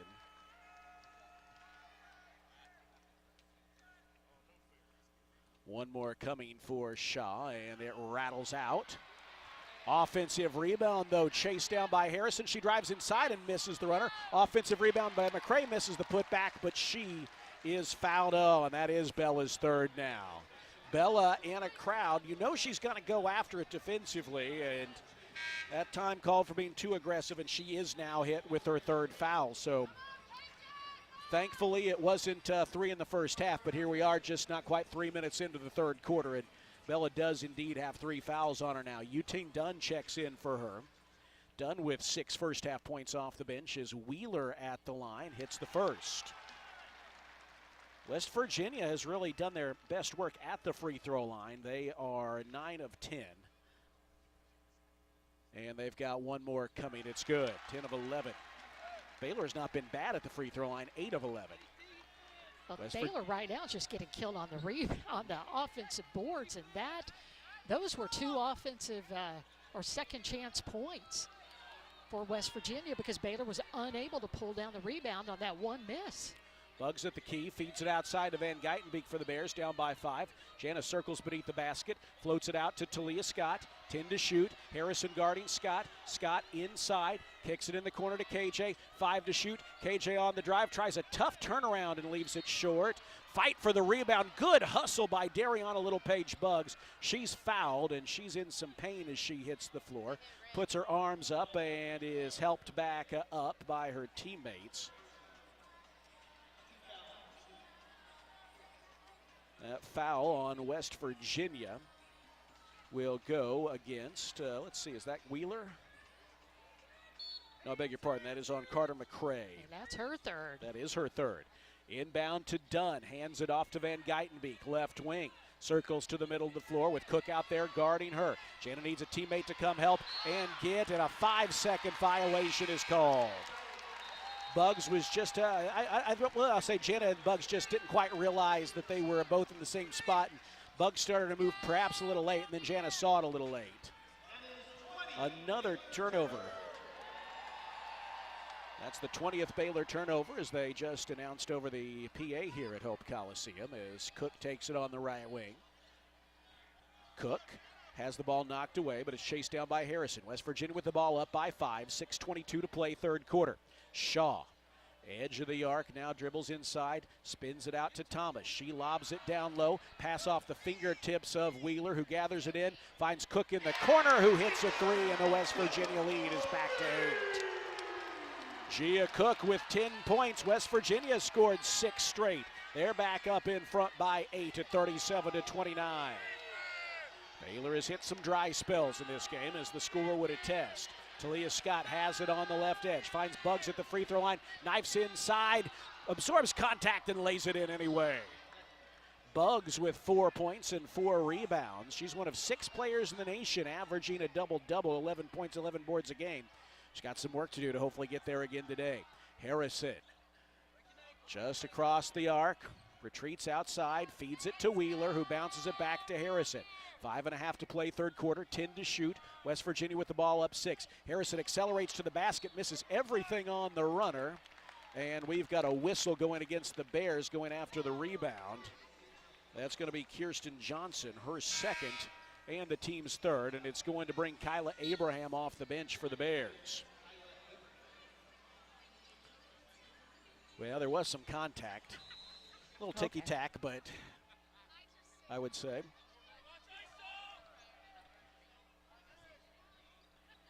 Here comes the inbound to Wheeler. Wheeler has it for the Mountaineers. Now backs her way inside on Dunn and cannot hit. Misses the tough turnaround. The rebound, but boy, that was tough. Now Baylor harassed in the backcourt. Here comes Jana Van Geitenbeek. Oh, nearly lost it across midcourt, and she did. That's a backcourt violation. And that brings us to our third quarter media timeout. Well, obviously Baylor has gone long stretches of this game not handling West Virginia's pressure well. Still, defense has done its job. It's a 6-point game, 37-31 here at the third quarter media timeout. But Baylor's got to have to pick it up against that pressure and on the offensive keeping West Virginia off the offensive glass. I want to say hello to those of you watching on the Nextlink Courtside Cam. Nextlink, reliable high-speed internet for your home or business. We'll take a timeout and come back to Morgantown after this. The Bears trail by 6, 37-31, with 4:54 to play in the third on the Baylor Sports Media Network. When you strive for greatness, you have a target on your back. When it comes to finances, we're all targets for scammers. But with the right game plan, you can protect yourself. Don't get faked by fraud. Here's a tip. Don't buy from social media ads unless the ad is from a verified company. When you click those ads, you open yourself up to fraud. If it seems too good to be true, it almost always is. This message is brought to you by Central National Bank.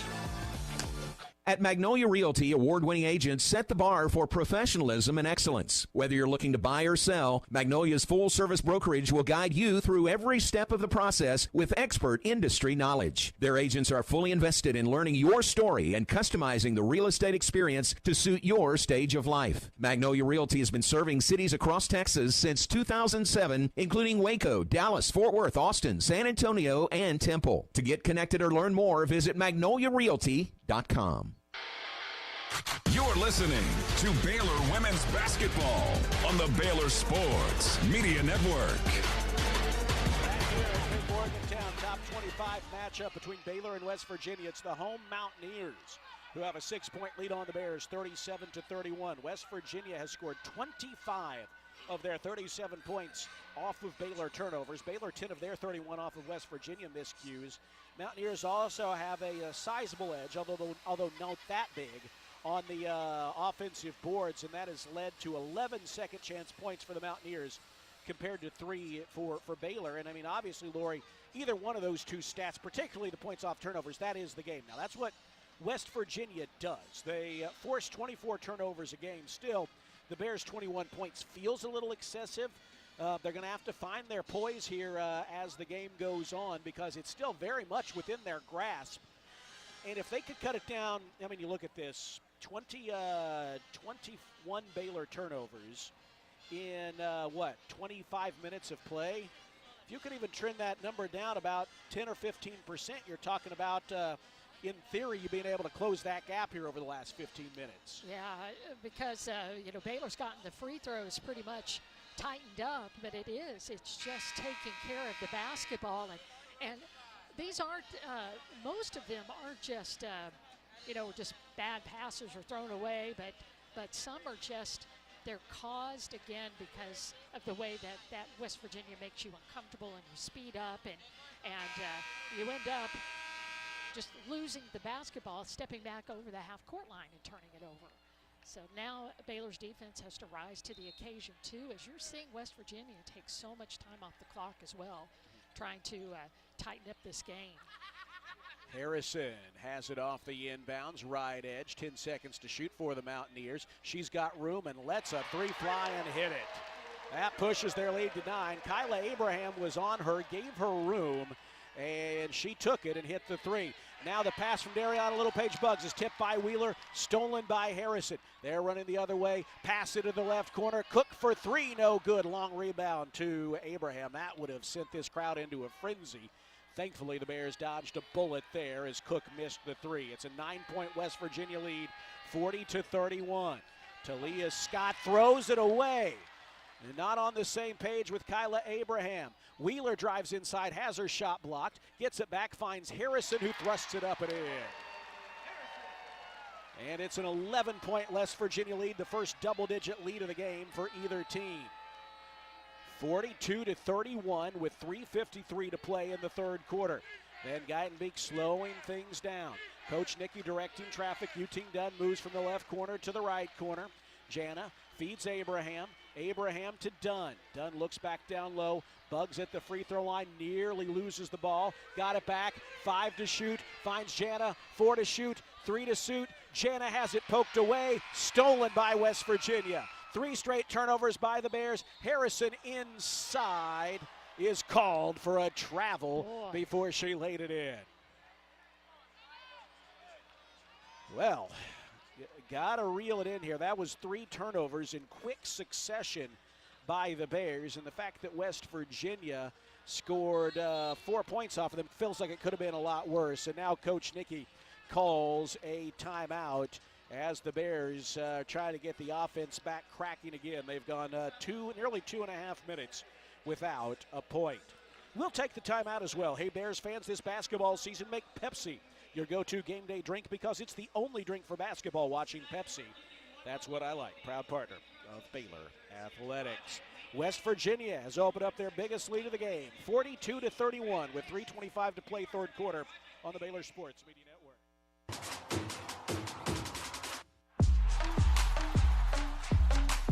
TFNB Your Bank for Life is a longtime supporter of Baylor Athletics. Find out why more Baylor fans are making TFNB their bank for life. Sign up for our Edge checking and get your own custom Baylor Bear debit card. With 6 convenient locations and an award-winning mobile app, banking has never been easier. TFNB, your bank for life. Member FDIC. Today we have 2 very special guests on our program, introducing Lem and Lime. Hello. For Starry Lemon Lime Soda. Thanks for having us. What is Starry Lemon Lime Soda? It's a crisp, clear burst of lemon lime flavor, and it's caffeine-free. Between us, one of you must be a little more important to Starry than the other. Who is it? We're both important. So it could just as easily be Starry Lime Lemon Soda. No, that doesn't sound right. Oh, I like it. So you saying hip-hop could be hop-hip? Works for me. Starry Lemon Lime Soda. Starry hits different. You're listening to Baylor Women's Basketball on the Baylor Sports Media Network. Well, Baylor had cut the lead here in the third quarter to as few as 2 points. They got it to one possession on a couple of occasions, but West Virginia has put together a 6-point run to open up a 42-31 lead over the Bears, 3:25 to play here in the third quarter. Jordan Harrison driving things for West Virginia, as she often does. She averages on the year 14 points and 5 assists per game. She has 15 points, 4 rebounds, 2 assists today. Gia Cook has 10 points on 3 of 11 shooting. For the Bears, Talia Scott leads the way with 12 points. Well, West Virginia's done a good job on her, Lori. Thank goodness she's been efficient. She's hit 4 of her 5 shots, but she's only been able to take 5 shots because Jordan Harrison has been glued to her defensively, and the rest of her teammates have yet to really step up like you want the rest of the team. A combined 6 of 23 from the field. My goodness. But again, Baylor only with 28 shots and West Virginia 50. Thank goodness they're just shooting 30%.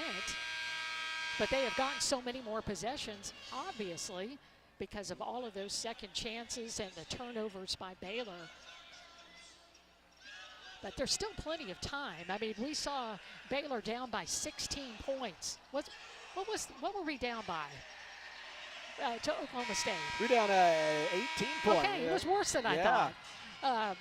With about 12 minutes left to go in the fourth quarter. Yes. So you just, again, you've got to just, right now, just focus on this last 3 minutes and 25 seconds.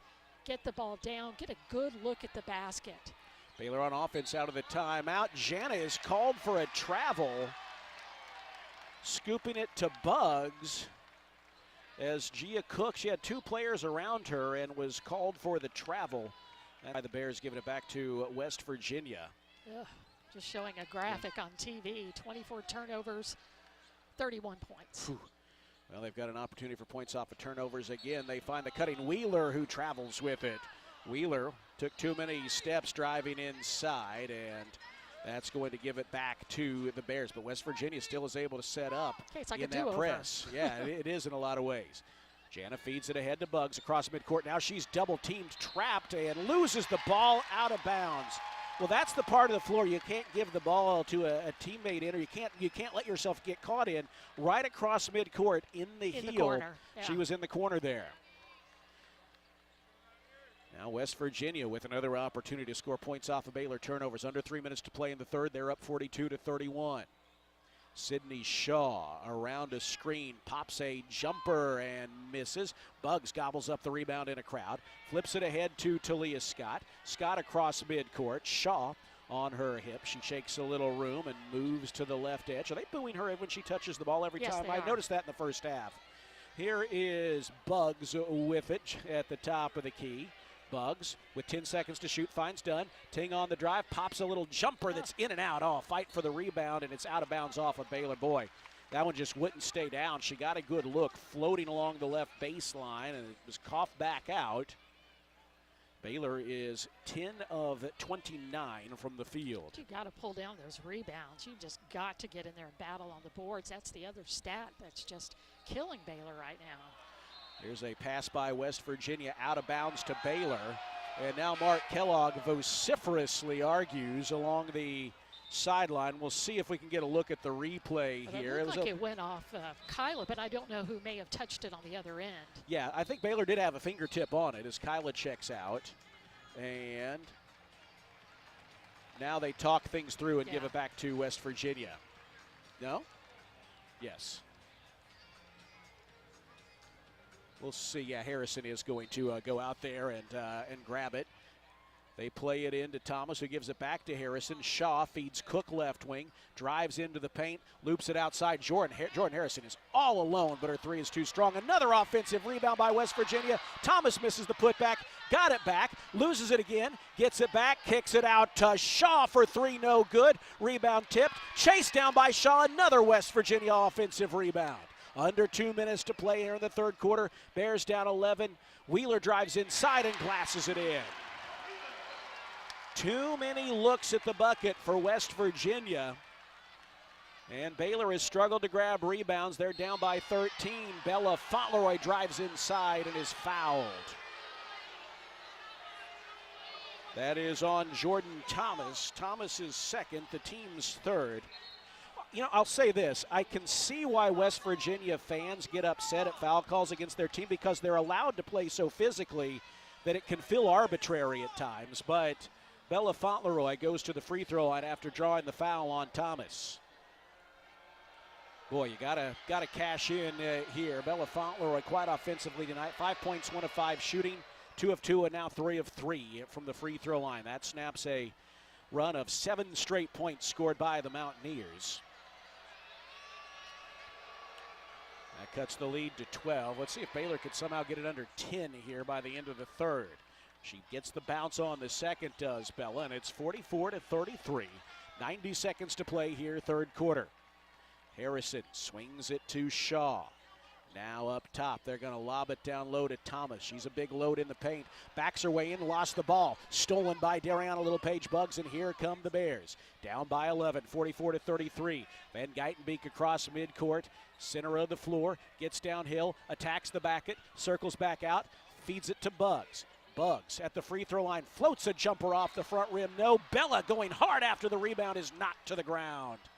And a foul called on Jordan Thomas. That's Thomas's third and the team's fourth. So Baylor will get another look at it. By the way, Lori, Baylor has not hit a field goal in nearly 5 minutes. The flurry of turnovers will do that to you, and now they're going to have an opportunity here after playing it in beneath the baseline. Jana Van Geitenbeek today scoreless. She has 5 rebounds, 2 assists. Inbound nearly stolen. Bella hits the floor, manages to maintain possession, and it was a foul.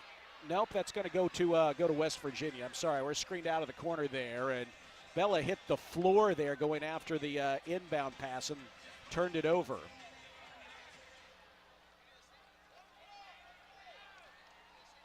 Well, that gives it back to West Virginia with under a minute to go. Bears are down by 11. Harrison feeds Wheeler. Wheeler outside to Shaw behind a screen. Lets a 3 fly and hits it.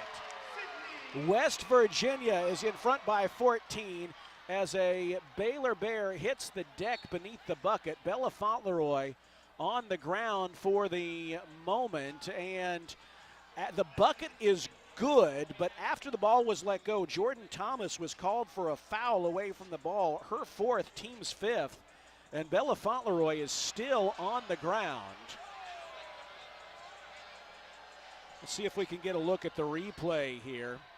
Bella, who's a tough customer, just now getting back up off the floor after she was thrown down by Jordan Thomas, a player who, she takes up a lot of space, a very physical player in the post, and she is called for her 4th foul. Bella is up, walking up under her own power, and the officials are going to take a look at this.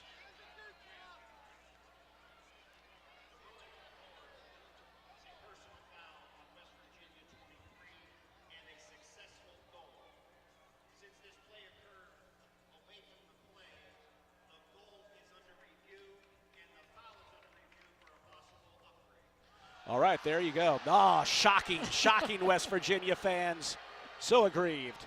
Okay, so what we have here is a bucket made by Sydney Shaw. Almost simultaneous, there was a foul on Jordan Thomas away from the shot underneath the basket. Bella Fauntleroy ended up hard on the floor, and so they are looking to, as you could hopefully hear him say, they are looking to see, A, if the foul would wipe out the 3 by Shaw, and then B, if they would upgrade the foul to perhaps a flagrant here. So we'll take a look at that and see if we can get a look at this replay here. Here's a look at it, Lori. Shaw let the 3 go behind the screen. Okay, yes, she did get the shot off in time. And Thomas then came in tracking the shot and pushed Bella down from behind.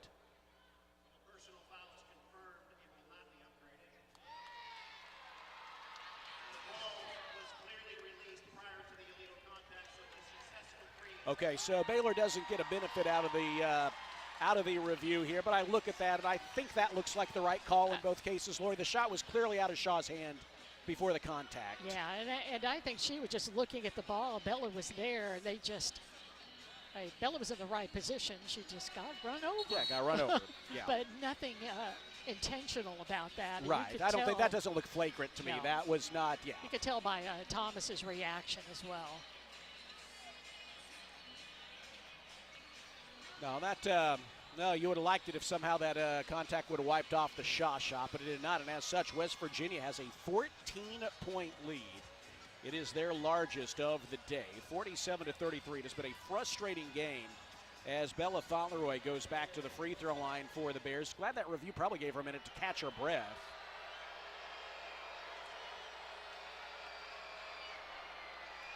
Bella Fauntleroy's first free throw is good. She's got one more coming. Bella now with 8 points. 47.5 seconds to play in the third quarter. Baylor just sort of trying to hang on here and see if they can find a way to come back in the fourth quarter as Bella knocks down both of them to cut the lead to 12. Bella 6 of 6 from the free throw line today. She's gotten there the most for Baylor, and she's made the most of it. And Baylor's needed that. Now just down by 12. Harrison to the middle of the floor, feeds Shaw. 15 seconds to shoot, 16 seconds between the clocks, third quarter, winding down. Wheeler puts it on the floor, wants to back her way in on Buggs, misses the tough runner. Buggs collects the rebound for the Bears. Baylor can play for the third quarter's last shot, down 47-35. That's why Buggs is so valuable. She can slink inside. I mean, all the bigs and be able to get the basketball, get a defensive rebound. 8 seconds to shoot for the Bears. Jana starts her drive at the top of the arc with 5, with 4. Gets inside, slips in, misses the runner. Buggs with the offensive rebound, lays it up and in at the third quarter buzzer to cut the West Virginia lead to 10, 47-37. Buggs slips in, knows where the ball is coming off the rim.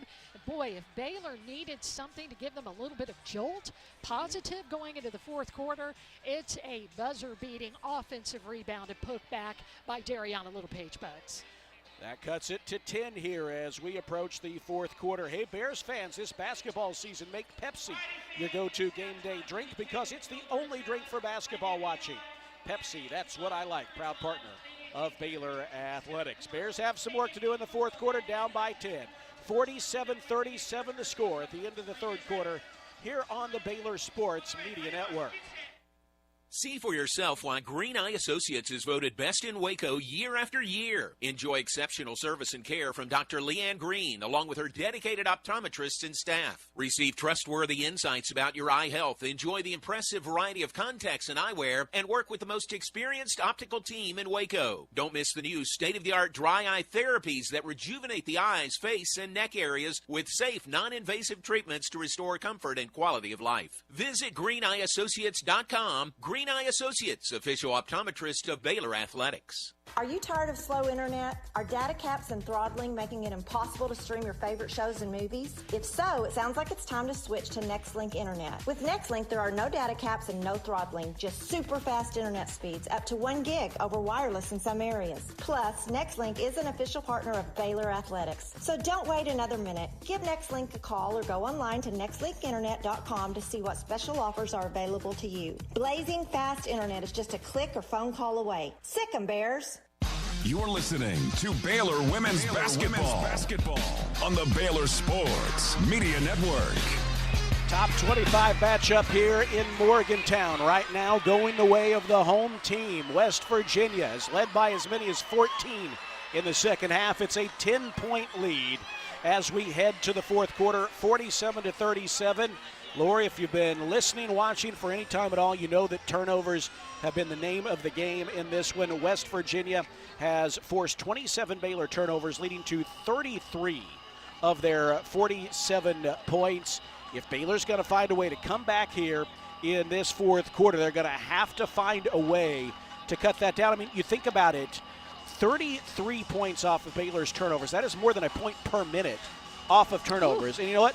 I can get frustrated about calls or no calls, and that's fair. That happens, and I think, you know, they're not going to call it perfectly. By the same token, Baylor has given West Virginia the ball, just kind of some gimmies, and has just not handled. You know what West Virginia is going to do. It's not a secret. They do it well. They do it very well, and Baylor has not handled that well enough for the first 30 minutes, and it's put them in that 10-point hole. And also Baylor has limited West Virginia to 29%. That means there are a lot of rebounds to be had. And, Baylor just not being able to, or just giving up too many offensive rebounds that are right underneath the goal that West Virginia has been able to score 20 points off of their offensive rebounds or second chance points. I mean, that also is another one of those hustle stats that just jumps out at you. And also with Baylor sometimes just does not convert on the other end after a miss. And you've got to be able to do that here in the fourth quarter. West Virginia with the ball to start things off here in the fourth. It is Cook with it, trying to knife inside left of the lane. Denied by the Baylor defense. Riviere is back in for the first time in the second half. Riviere nearly walks with it in the lane. Tries to dump it off to a cutting Harrison who lost the ball out of bounds, and it's going to go back Baylor's way. It kicked off of Harrison's foot. So you look at this, Lori. West Virginia's outscored Baylor by 23 points off of turnovers and by 10 points on second chance points. That means their kind of base half-court offense is only 14 points tonight. Here's Markayla Johnson, a rhythm three, but she missed. Don't know that that's necessarily the shot that you want there early in the shot clock. But again, you forced a turnover, and then you come down and you don't get the basketball. You get a good look, but you don't get a good basket. Goodness. Offensive foul is called on Gia Cook. And Mark Kellogg is irate over there. He's demonstrative. Baylor is able to play it in off of that turnover. Gia Cook pushed off of Jana Van Geitenbeek, kind of in front of everybody, and he went berserk after the call. Yeah. Here's Van Geitenbeek. Top of the arc, picked up by Harrison, swings it to Bella Fauntleroy. Bears trying to cut the West Virginia lead to single digits. Mountaineers tipped the pass out of bounds. That was Wheeler who got a hand on it. The Bears will have 13 seconds after the play it in. For Talia Scott, just let it go. That was going to be a hard one to pull back in over in the corner. Markayla Johnson on the floor for the Bears. She feeds it into Van Geitenbeek. Jana with Harrison riding her back. Gives it off to Scott. Back to Van Geitenbeek. Lobs it inside the free throw line to Buggs. Buggs called for a travel, trying to clear room for the shot.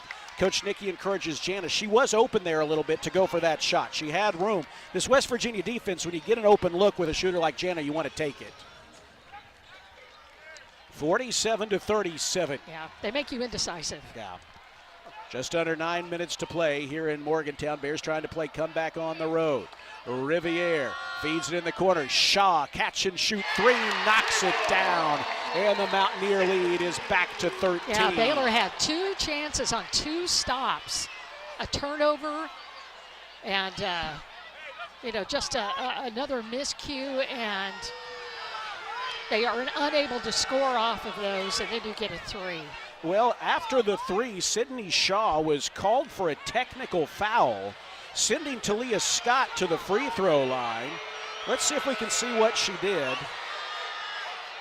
Oh, she did the gunshot. Oh. She did the gunshot. That's what'll get you we've called. Seen that. We have. That is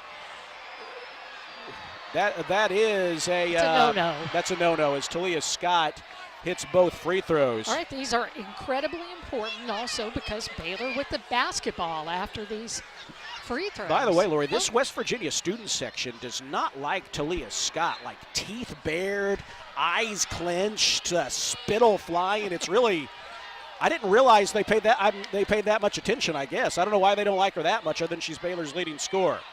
Well, Baylor with the ball down by 11, 50-39. Bella unloads a three, leaves it short.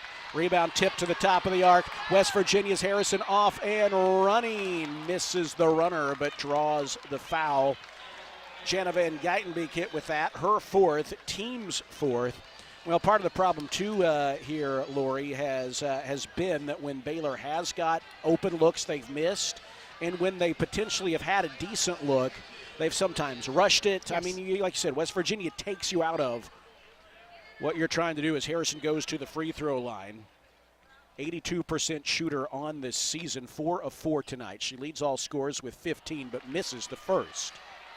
With Baylor getting that, or West Virginia getting the technical, Baylor getting the two free throws and the ball back, you had an opportunity for a 4 or 5 point swing.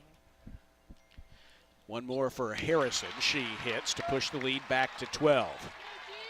And, it's not that Baylor couldn't make a comeback in short order. We've seen it happen before, but if you're going to do it, you better start now here. Down 51-39 with 8:10 to play. Nearly another Baylor turnover, but Buggs collects the loose ball.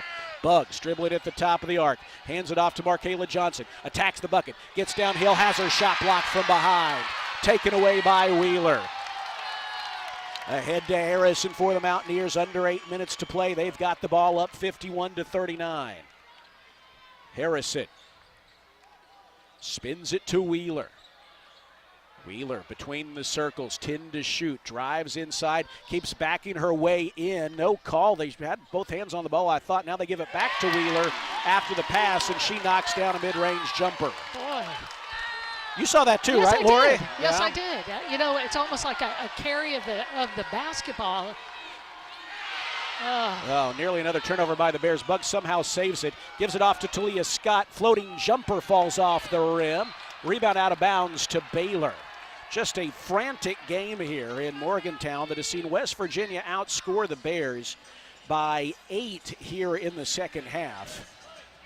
And it's really been in bursts. Baylor will be doing well for a while, and then a flurry of turnovers will lead to a West Virginia run. And that's all added up to a 53-39 West Virginia lead with 7:16 to play. Yeah, Baylor has had an opportunity in this game. They're 0 for 4 from the field. They're just, again, I think, just rattled. Well, the Bears are going to play it in. They get a fresh 20 here. But here's an opportunity, second chance. Jana looking to play it in, having some trouble. Feeds it to Bella. Knifes beneath the bucket. Now triple team. Spins it outside to Van Geitenbeek. Jana, left edge, wants to drive. Gets inside, kicks it out to Buggs. Good look at a three, and she hits.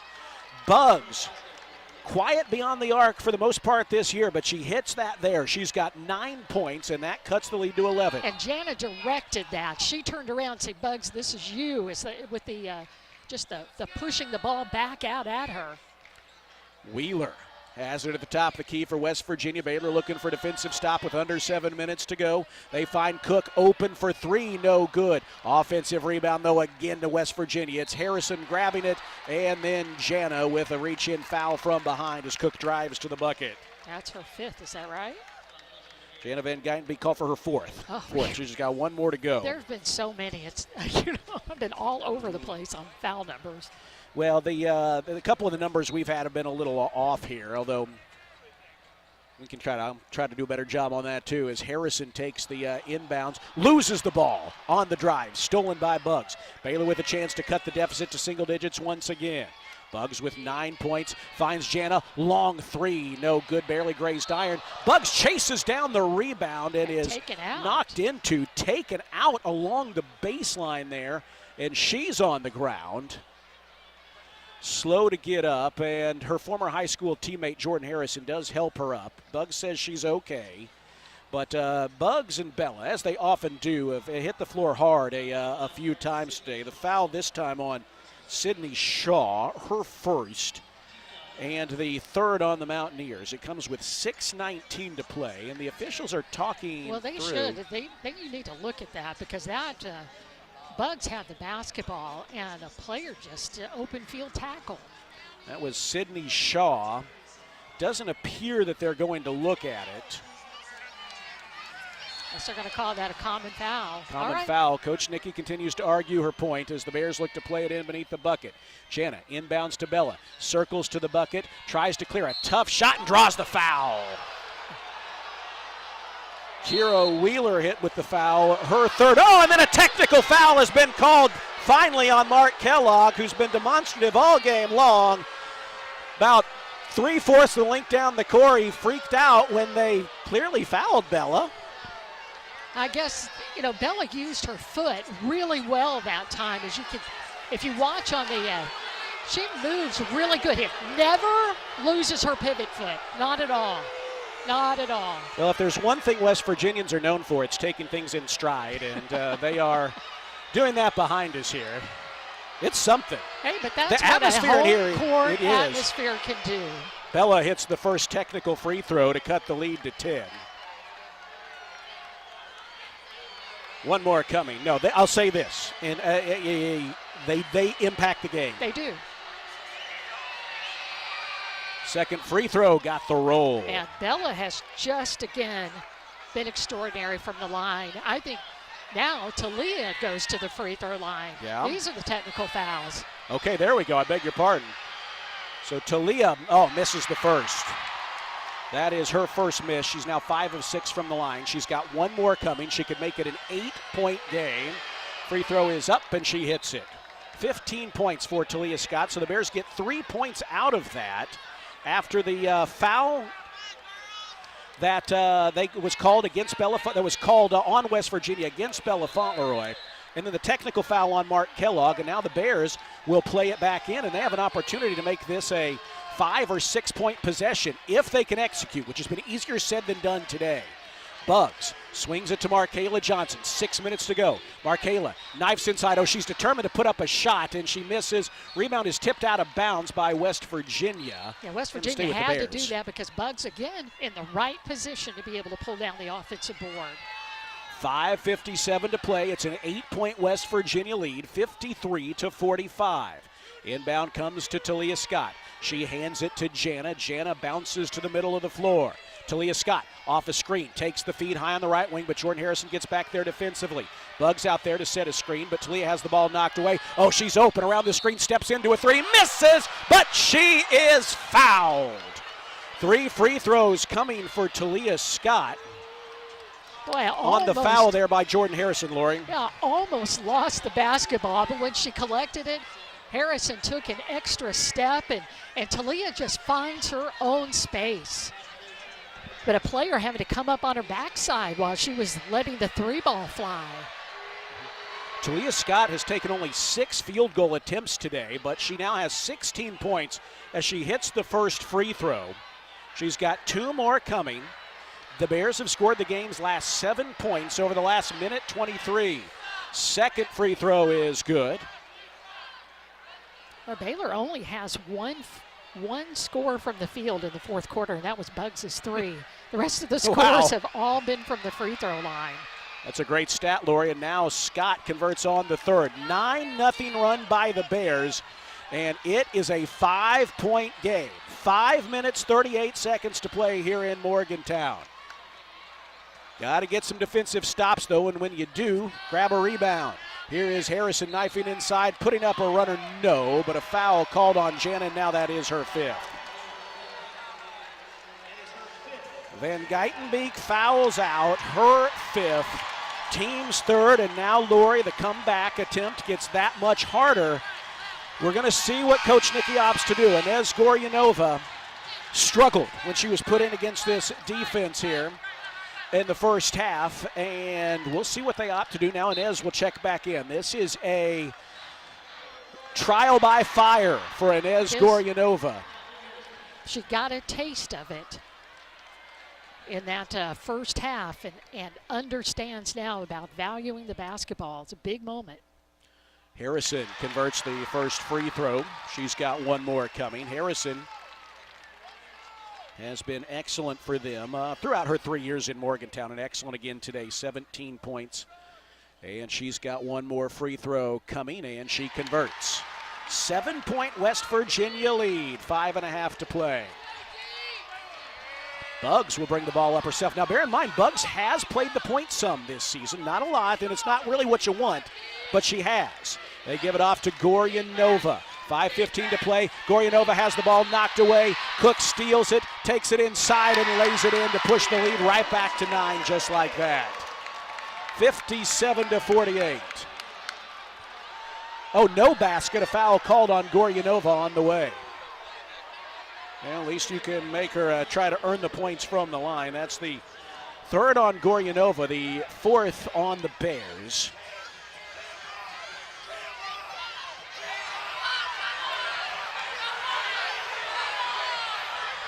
That is only the 4th foul on the Bears. That's only the 4th foul on the... If that foul was on the floor, then there shouldn't be free throws. I think there's some confusion.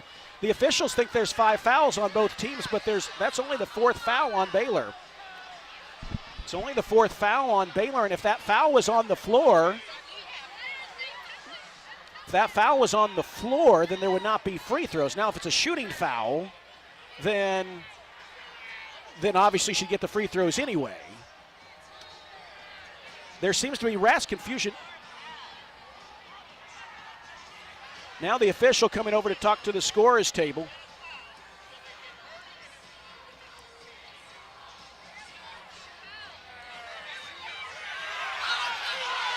Well, we've got the officials and Coach Nikki talking, which has drawn the ire of the crowd here. And now that was only the fourth foul on the Bears. They initially thought it was the fifth, and now they are going to play it in from the sideline. So after all that, the Baylor bench had it right, and luckily they didn't allow them to shoot those free throws because that was only the fourth foul on the Bears, who had one to give. Wild here in Morgantown. I don't know. Almost heaven, some say. Not in January. 5:10 to play here in this ball game. Baylor down by 7. West Virginia with the ball. Cook knifes inside, misses the runner, and Bugs in a crowd engulfs the rebound. Well, that's what we needed, a stop and a defensive board. Can you convert it to points at the other end? Here's Bella driving, knifes inside, scoops it up and off, tips the rebound to keep it alive, but Wheeler collects the rebound. That ball danced on the rim and fell off. Mountaineers up by 7, 4:45 to play. Nearly a steal by Markayla Johnson, but Harrison collects it. And now Cook trying to feed it in the post, throws it off of Bugs' foot and out of bounds. So that'll be a kicked ball. Wait. Markayla Johnson is just fun to watch because she's just talking to herself after almost making a big play, disrupting West Virginia some. And I just love how she just always is enthusiastic. 55-48. She is. And you know what? She's going to probably have to make a big play somewhere in here for Baylor to win this ball game. You know, it's been a struggle at times as the only true freshman on the team. But she's hit some big shots, and we may need her to before this is all said and done. The 2025-26 women's basketball season is presented by Central National Bank, proudly serving Central Texans in Waco, Temple, and Austin. Bank different, Bank Central. Central National Bank. 4:38 to play in this crazy game here in West Virginia. Baylor is down by 7, 55-48. Can they come back in this one? Find out when we return on the Baylor Sports Media Network. We don't just build trucks. We build something that's meant to last. That's why the 2026 Toyota Tundra isn't just built in Texas. It's built by Texas, which means the Tundra is built to tough it out and to take it easy. Built to carry tradition and to make new ones. Built to roll with the punches and to go the distance. Built stronger, built louder, built here. The 2026 Toyota Tundra. Built in Texas, driven everywhere. Test drive at your local Toyota dealer or visit Toyota.com today. Right now, qualified buyers get 2.99% APR financing for 72 months, plus $1,000 subvention cash on a new 2026 Tundra. Toyota, let's go places. Feature availability differs based on trim. See Toyota.com for offer details. Offer available in select states and ends 2/2/26. Fox Sports Radio, 93.9 K230 CK and KRMX HD3 Waco. You're listening to Baylor Women's Basketball on the Baylor Sports Media Network. Back here in Morgantown, where we've got a media timeout for everyone to catch their breath here for the final 4:38. 55-48. West Virginia leads the Bears here. West Virginia has forced Baylor turnovers to the tune of 29 of them today. That is the most Baylor has had in a game since our stats go back to 2000 in Big 12 play. And we could have to dig more than that. But right now, obviously, this is the most turnovers Baylor's had in a quarter century. Still, in a still, somehow, they've got a chance down by 7 with 4:38 to play. There's been histrionics. Coaches on both teams mad at officials. 2 techs on West Virginia. Coach Nicky's probably come close at times. We've seen barking from the tables. It's just been a crazy game. Off the inbounds, here's Harrison for three. Missing, and then Bella going hard after the rebound is knocked to the ground by Wheeler, and she's going back to the free throw line at the other end, which has been Baylor's best weapon here in this fourth quarter. Well, thank goodness Bella Fauntleroy, like Bugs, knew where that ball was going and just took some big strides towards it, because another offensive rebound would have just been a backbreaker. But instead, Bella Fauntleroy gets her hands on that offensive rebound, is fouled, and will go to the free throw line, where she's been great today. And that's 4 on Kira Wheeler, who has a double-double today with 12 points and 13 rebounds. Bella's first free throw is in and out. She's got one more coming. That is Bella's first miss in her 9th attempt. And Bella, they're going to check her. She's bleeding a bit, so trainer Shalisa Fonza is going to come over and apply the rubbing alcohol there to make sure she's good to go back in, and then shoot that second free throw. The officials spotting that here. And now Bella will go back, trying to make it a 2-possession game if she can hit the free throw with 4:33 to play. Lori, you mentioned here in this fourth quarter, Baylor is just 1 of 8 from the field, but 8 of 10 from the free throw line, and that's given them a chance. Second free throw, good. Bella hits 1 of 2, and now she has 12 points. It's a 6-point game, 55-49. West Virginia, no field goals in the last 3 minutes. Baylor done in the last 2.5. It's been all at the free throw line, mostly late in the fourth quarter. Here's a pass outside to Shaw, leans into a 3, and that snaps the streak. And pushes the lead back to 9 with 4:10 to go. Shaw hits a 3. Baylor playing without. Jana Van Geitenbeek, who is fouled out. Markayla Johnson forces a tough follow-away up and misses. And here comes West Virginia with the rebound. And now Baylor in a tough spot, under 4 to play. Scott spins inside, lost the ball out of bounds. It's going to stay with the Mountaineers with 3:56 to play. Boy, sometimes, true freshmen have their challenges, adjusting. They have their things they have to work through. Sometimes you can just tell she's going to shoot no matter what. Bears are down by 9, 3:56 to play. Inbound to McCray, hands it off to Harrison, who nearly throws it away, and Baylor is able to save it. Markayla Johnson, good hustle, saves it to Goryanova. Again, Baylor without Jana Van Geitenbeek, who is fouled out in this game. The redshirt freshman Goryanova tried to take the Bears home. Has the ball knocked away, gets it back. Bella Fauntleroy on the drive, muscles her way inside and can't finish in close. Rebound lost out of bounds by West Virginia. But she steps on the baseline, so Baylor will maintain possession. Yeah. Wheeler had it in her hand, but went flying out of bounds. Yeah, just momentum took her out there. So it's another break for Baylor. Can they capitalize on these breaks? Inbound comes to Talia Scott. Yeah, capitalizing has been easier said than done. Nearly a turnover. A pass in the corner. Here's Talia Scott for 3. Missing it, leaving it short off the front rim. And the rebound tipped. Grabbed by Cook. Cook trying to drive her way inside. And she has a chance at a 3-point play. Foul called on Inez Goryanova, her 4th, team's 5th. And West Virginia has a chance. They're up 11 to go back up by 12 here. And the math becomes that much more difficult here. Yeah, Baylor got it within 5 at the 5:42 mark, but since then, some free throws, a key 3 by Cook, or by Shaw rather, and then Cook just putting the ball on the floor after getting a long rebound. Free throw is no good. Chase for the rebound. Shaw falls down as she picks it up, and a jump ball is called. Dunn had a hand on it too for the Bears, and it's going to go back Baylor's way. Well, there's a little bit of a break, a capitalization there.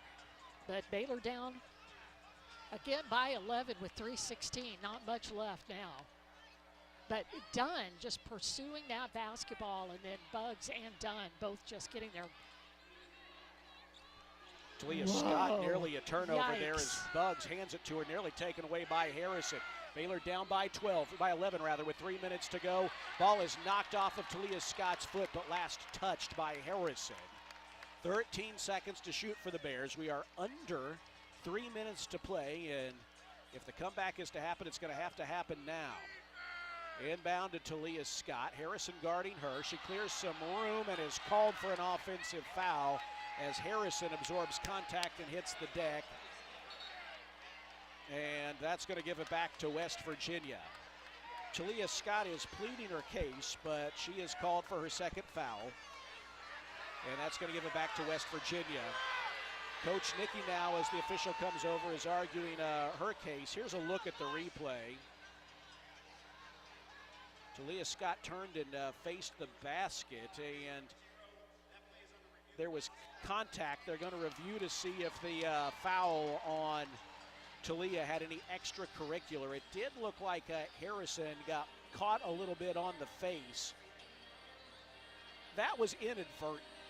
I don't think they're going to upgrade this. That was inadvertent, and it was just Talia coming down, grabbing the ball, and Harrison, coming in aggressively defending, an elbow caught face.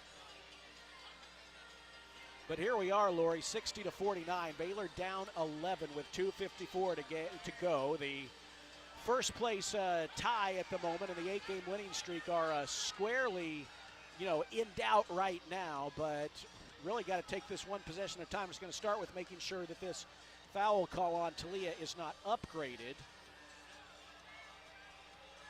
And, we'll see. I don't know that I think it will be, but I've been surprised before.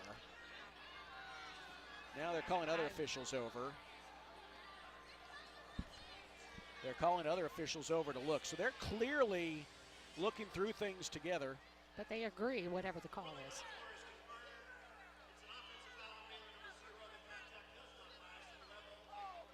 Yeah, contact does not rise to the level of... Oh, it doesn't. Okay, because I was going... Whoa.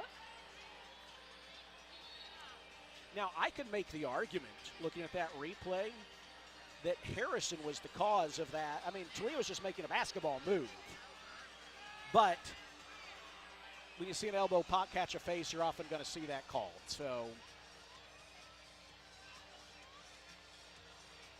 what a frustrating game here in Morgantown today as the inbound comes to Jordan Harrison. 2:45 to play. West Virginia with possession, up by 11. Ball tipped away by Markayla Johnson, nearly stolen, but she couldn't quite dive on it before it reached the sideline. And so it's going to be West Virginia ball. They're going to play it in from the sideline with 2:41 to play and 17 seconds to go. Here is McCray taking the lob. Now Harrison gets it back. They're going to throw it in low to Wheeler, who flips it in. That pushes the lead back to 13, 62-49. Talia Scott into the front court. She's Baylor's leading scorer on the afternoon with 18 points. She hooks it back to Bella. Baylor's got to need points fast and furious. Bella banks in a runner. Fauntleroy with 14 points to cut the lead to 11 with 2:10 to play. You need a stop, you need a quick score, and see what happens. Jordan Harrison, they're content to drain a lot of shot clock, as you'd expect. Cook has it on the right wing. Under 2 minutes to play. Nearly throws it away. It is loose. Oh, and Markayla couldn't quite control it. Oh, she just needed to let it go out of bounds. It was just right off of West Virginia. But, you see the ball. Sometimes you just want to get the ball. It's a hustle mistake, if you will. It was. I'm not faulting her at all. Moo going for that ball. Here is Harrison with it with 8 seconds to shoot off the inbound. Feeds it to McCray. They try to lob it down low to Wheeler, who somehow flips it in a crowd. That pushes it back to 13 again with just over 100 seconds to go. That probably just about does it as Buggs dribbles to the middle of the floor, pops a free throw line jumper, and misses badly out of bounds to the Mountaineers. Well, ultimately, Lori, for all the frustrations of the game, West Virginia really did what they tried to do, as Bella's called for a foul from behind.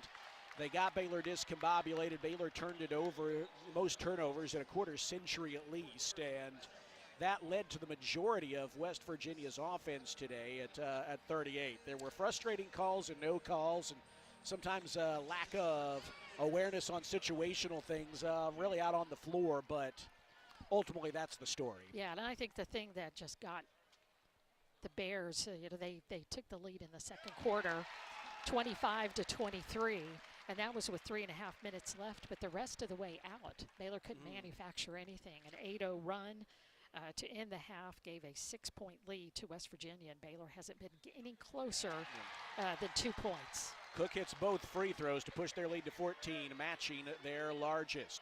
Here is Markayla Johnson racing into the front court, and Harrison is hit with a foul. That will be the third on Harrison. And that will send Baylor to the free throw line. Markayla Johnson to the stripe, where she has struggled this year, 38%. Baylor, 29% from the field. They've held West Virginia to 33% from the field, 5 of 18 beyond the arc. First free throw by Markayla is good.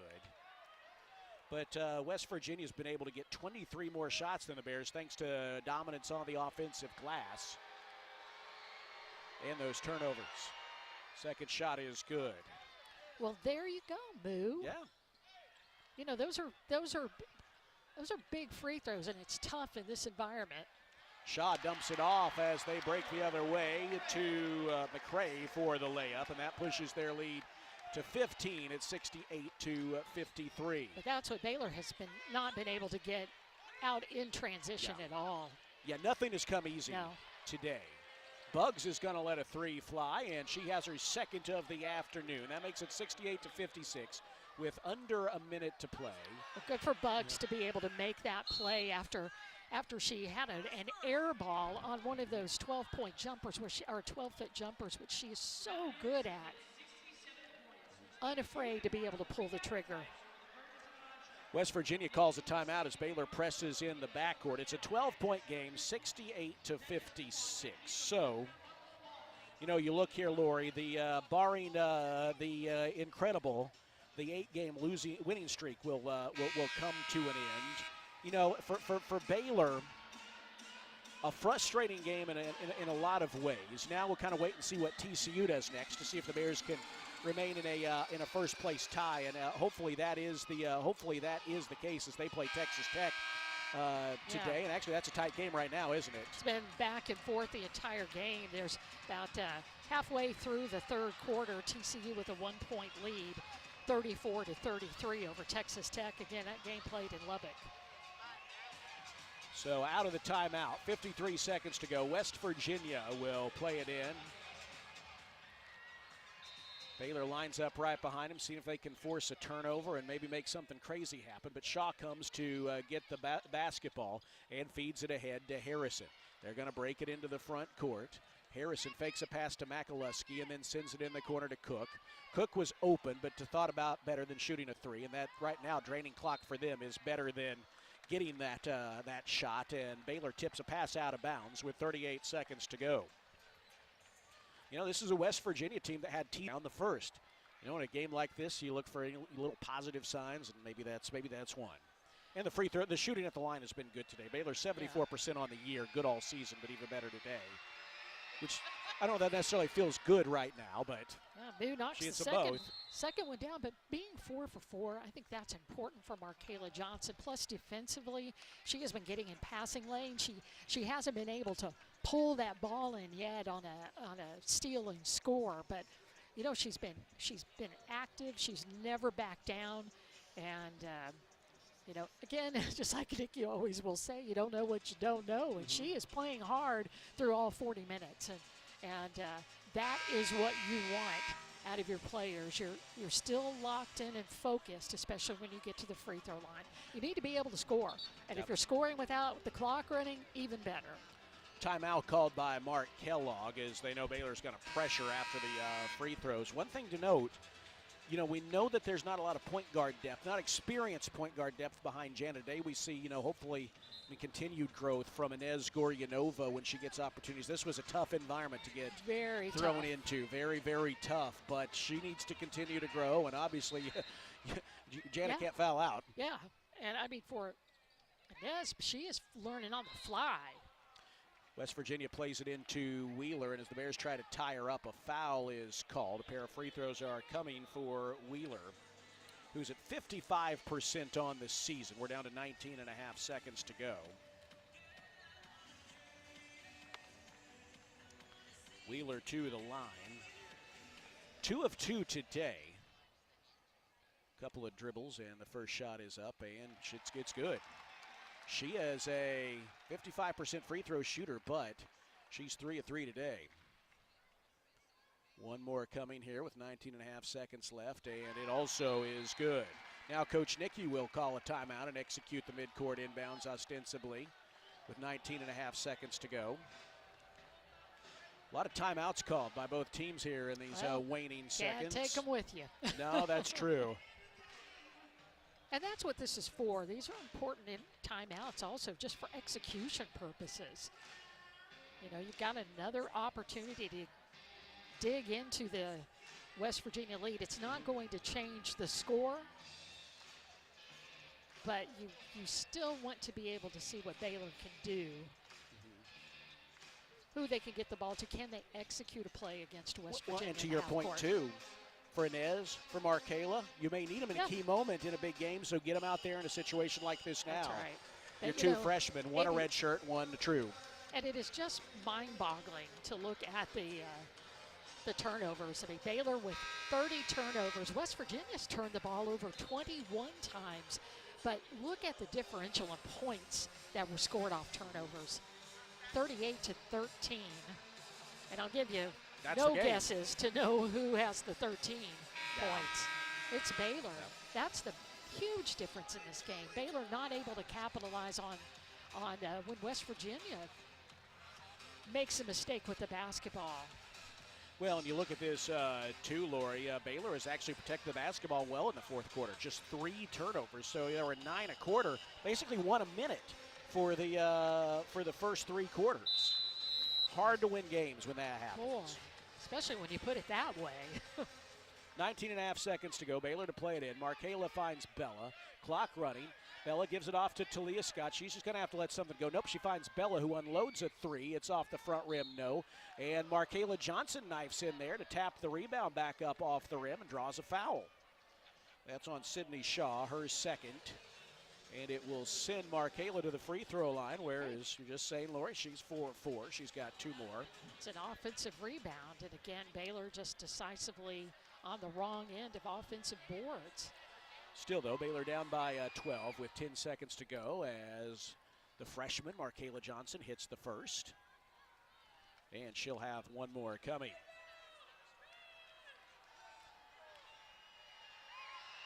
She hits to pull Baylor within 10. She's 6 of 6 from the line today after coming in on the day, 38% from the stripe. And now she earned that at the free throw line. She earned the opportunity to go in there because she just crashed the offensive boards. Oh, don't worry, Mark Kellogg's called another timeout here with 10 seconds to go in a 10-point game. Well, he wants to be able to move the ball up. Sure. Again. That's why I do like the way that women's basketball plays the 4 quarters. You have that opportunity at the under 1 minute to play to be able to move the basketball up beyond midcourt. I just love those opportunities now. And I'm going to say it again. I wish the men would go I there. do too. I mean, you know, those 2 20-minute halves, I still don't get why they haven't adapted to the NBA game. That's what surprises me most. It'll be, I think, Makaluski to play it in next to her coach, Mark Kellogg, here with 10 seconds to go. She checked in, and she will be the one to trigger the inbound. She finds Shaw, and Baylor is going to let the clock tick away. Down to 5 seconds left. The 8-game winning streak draws to a close here in Morgantown, and now the Bears will try to bounce back, and in the meantime, hope that TCU finds a way to drop a game to Texas Tech today in Lubbock. Frustrating day in Morgantown, 70-60. The final score, West Virginia gets the win over the Bears. Baylor now 19-4 on the year, 8-2 in Big 12 play. We'll have the First Central Credit Union postgame show coming up next after this here on the Baylor Sports Media Network. Do you want to earn points while cheering on your favorite Baylor teams? Join Baylor Bold Rewards. Track your attendance on the Baylor Sports app across athletic events and earn points towards prizes and experiences. Download the Baylor Sports app or register online today at BaylorBoldRewards.com and start earning your points today.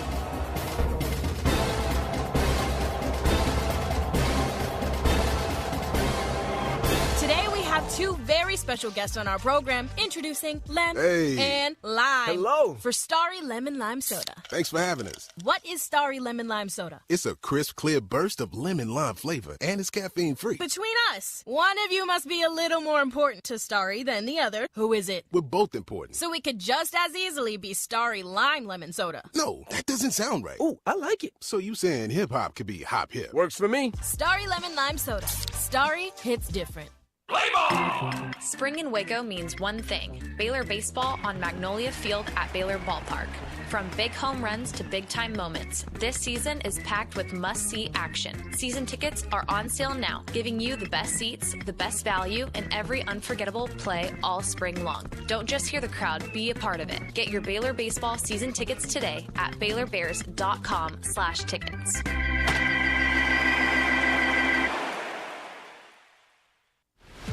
When you strive for greatness, you have a target on your back. And when it comes to finances, we're all targets for scammers. With the right game plan, you can protect yourself. Don't get faked by fraud. Here's a tip. Never deposit someone else's money into your bank account. Scammers will send you money or overpay you and then ask you to refund a portion of the money back to them. This is a scam. This message is brought to you by Central National Bank. This has been live coverage of Baylor women's basketball. Now it's time for the First Central Credit Union post-game show. Brought to you by Texas Farm Bureau Insurance, championship partner of Baylor Athletics. Visit Texas Farm Bureau Insurance online to find a local agent today. Central National Bank, proud season sponsor of Baylor women's basketball. Nissan, innovation that excites. Libman, America's trusted brand name in cleaning. Premier ER and Urgent Care. Feel better now. Stay tuned as we break down the game. Listen to highlights, talk with Coach Colin, players, and more. All coming up on the Baylor Sports Media Network. Frustrating afternoon in Morgantown as the Bears' 8-game winning streak comes to an end here. 14th ranked Baylor falls to 22nd ranked West Virginia, 70-60 the final score. But get ready, Lori, before a packed house here in Morgantown. I wasn't ready for that one, but it didn't get me Good either. work, I think Lori. because you had me ready like a split second. I did what I could. It's So been a thank you. frustrating day here in Morgantown, and no use for any more of that. Following a 70-60 West Virginia win here today, they forced the Bears into 30 turnovers, leading to 38 West Virginia points. And that was their offense today. Baylor actually held West Virginia to 34% shooting, 27% from beyond the arc. But points off of turnovers and second chance points were the difference here today in this game. West Virginia outscored Baylor by 25 off of points off of turnovers. And actually Baylor ended up evening the tally on second chance points, but I feel like a lot of that kind of came late when the game, if it wasn't completely out of reach, was getting there. So we'll wipe that off, but nonetheless, they did still have 13 more offensive rebounds than did the Bears, and who knows what the game might have looked like if the Bears had done a better job on the offensive glass. This is the First Central Credit Union postgame show. First Central Credit Union. Everything we do for you. Derek Smith and Lori Fogelman back here with you following a 70-60 Baylor loss to West Virginia. Let's take a look at the stats in this one. Obviously, that turnover number is the big one, leading to 23 more West Virginia field goal attempts than the Bears. They hit 10 of them. That made a big difference in this game. Baylor 27 of 32 at the free throw line, 85%, very good. West Virginia also 85%. They were 17 of 20. Individual numbers for the Mountaineers.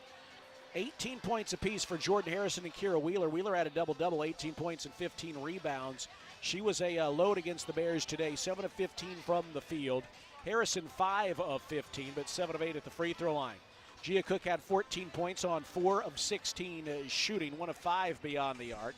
Go along with 2 rebounds. Sydney Shaw 10 points on 3 of 10 shooting. No one else on the Mountaineers had more than 4. For the Bears, Talia Scott led 3 in double figures. She had 18 points on 4 of 7 shooting. The majority of her damage came at the line. She was 9 of 10 from the stripe. She had 1 assist. West Virginia really stayed glued to her defensively and made her work. Still impressive that she reached 18 points, but not a lot of opportunities for her to shoot the basketball. Bella Fauntleroy, 14 points on 2 of 10 shooting from the field, but she was 9 of 10 from the free throw line. Dariana Littlepage Bugs, despite being in foul trouble, had 12 points and 8 rebounds, 5 of 8 from the field. 6 points for Yuting Dunn off the bench, all in the second quarter. Markayla Johnson, 8 points off the bench. All of those coming in the second half. Kirsten Johnson, 2 points, 2 rebounds. Jana Van Geitenbeek had 3 assists and 5 rebounds. She did not score today. Also scoreless were Kyla Abraham and Kaylin Elms. Abraham did have 5 rebounds off the bench, coming off that 8-rebound game on Tuesday against Houston. And Esgoryanova did not score in the 3 minutes that she played. Some of those coming after Jana Van Geitenbeek fouled out. I feel like she played more than 3 minutes in this game. We'll see if that is updated. That appears to be incorrect, but nonetheless, that was a trial by fire. That was the fastest 3 minutes ever, so certainly more than that. But you're right. Those are, you need to not let those impede your confidence or your ability to keep moving forward. And we know that, boy, I can't imagine what it's like to not play basketball for 2 years, rehabbing an injury, and all of a sudden you're just thrown right in the fire, and especially the fire here in Morgantown. Yeah. And ultimately today, as the game's going on, I feel frustrated when there's obvious calls or calls missed, or when you see the scorers table barking at our coaching staff and all that. The name of the game was West Virginia did what they do. Ultimately, Baylor didn't do enough of what they do to win the game, and you know, the histrionics were quite a sideshow and made it all the more frustrating. But ultimately, you say West Virginia did what they came to do today, and the officials let them play physically. They let them play physically, and it's rewarded. And we'll probably have a pretty quick post-game show as well, because this game with all the fouls went really long. So we got lots of extra time, so we're pushing 2.5 hours already. Well, we're brought to you by Rudy's, proud sponsor of Baylor Athletics. Be sure to stop by your local Rudy's or Rudy's.com for some real Texas barbecue. Enjoy 100% oak smoked meats, delicious sides, and Rudy's signature sauce. Don't forget, Rudy serves breakfast tacos every day until 10 a.m. We're going to hear from Coach Nicky a little bit later on. We'll look at other scores in the Big 12, including an all the more meaningful TCU-Texas Tech game that we are keeping an eye on. We'll look at that and more when we come back. West Virginia 70, Baylor 60, the final in Morgantown on the Baylor Sports Media Network. It's the wrap-up the year sales event at Allen Samuels Dodge Chrysler Jeep Ram in Waco. Drive the stunning 2025 Jeep Grand Cherokee L with 0% financing for 60 months, or take $4,500 in combined bonus cash, plus $1,000 in select inventory cash. And right now, enjoy no payments for 90 days. Just sign and drive into the new year. These deals end soon, so hurry into Allen Samuels in Waco today. Come by. Let's be friends. Have you been to the new location of Green Eye Associates yet? You'll still receive the same award-winning service and excellent care from Dr. Green and her dedicated optometrists and staff. But now conveniently located in Woodway, right off of Highway 84. Come see the expanded optical showroom and be sure to ask about innovative services like IPL treatments for dry eye symptoms and the brand new sports vision technology. Green Eye Associates, the official optometrists of Baylor Athletics. When you strive for greatness, you have a target on your back. And when it comes to finances, we're all targets for scammers. With the right game plan, you can protect yourself. Don't get faked by fraud. Here's a tip. Don't click on links in emails and text messages. Scammers send emails and texts that look real, saying there's a problem with your account or your order. Don't click. Don't do it, ever. Instead, go directly to the company's website and log in there. This message is brought to you by Central National Bank. Serving Texas since 2007, Magnolia Realty is a full-service brokerage led by expert industry knowledge and a commitment to community. With kindness and integrity at the forefront, every agent is equipped to help you navigate the market and make the real estate journey your own. Whether buying or selling, feel supported with an award-winning agent at your side from first offer to contract and close. Magnolia Realty serves cities including Waco, Dallas, Fort Worth, Austin, San Antonio, Temple. Learn more at magnoliarealty.com. You're listening to Baylor Women's Basketball on the Baylor Sports Media Network.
Bluebonnet Health Services has been caring for Central Texans since 2004. Bluebonnet is locally owned and operated, which allows them the most interaction with patients each and every day, promoting compassionate care and integrity. They provide hands-on attention to their patients through a staff with years of experience. Bluebonnet Health Services provides home health care, supportive care, and hospice. Remember, it's your health, your choice. Ask your doctor for Bluebonnet Health Services. Everything we do for you.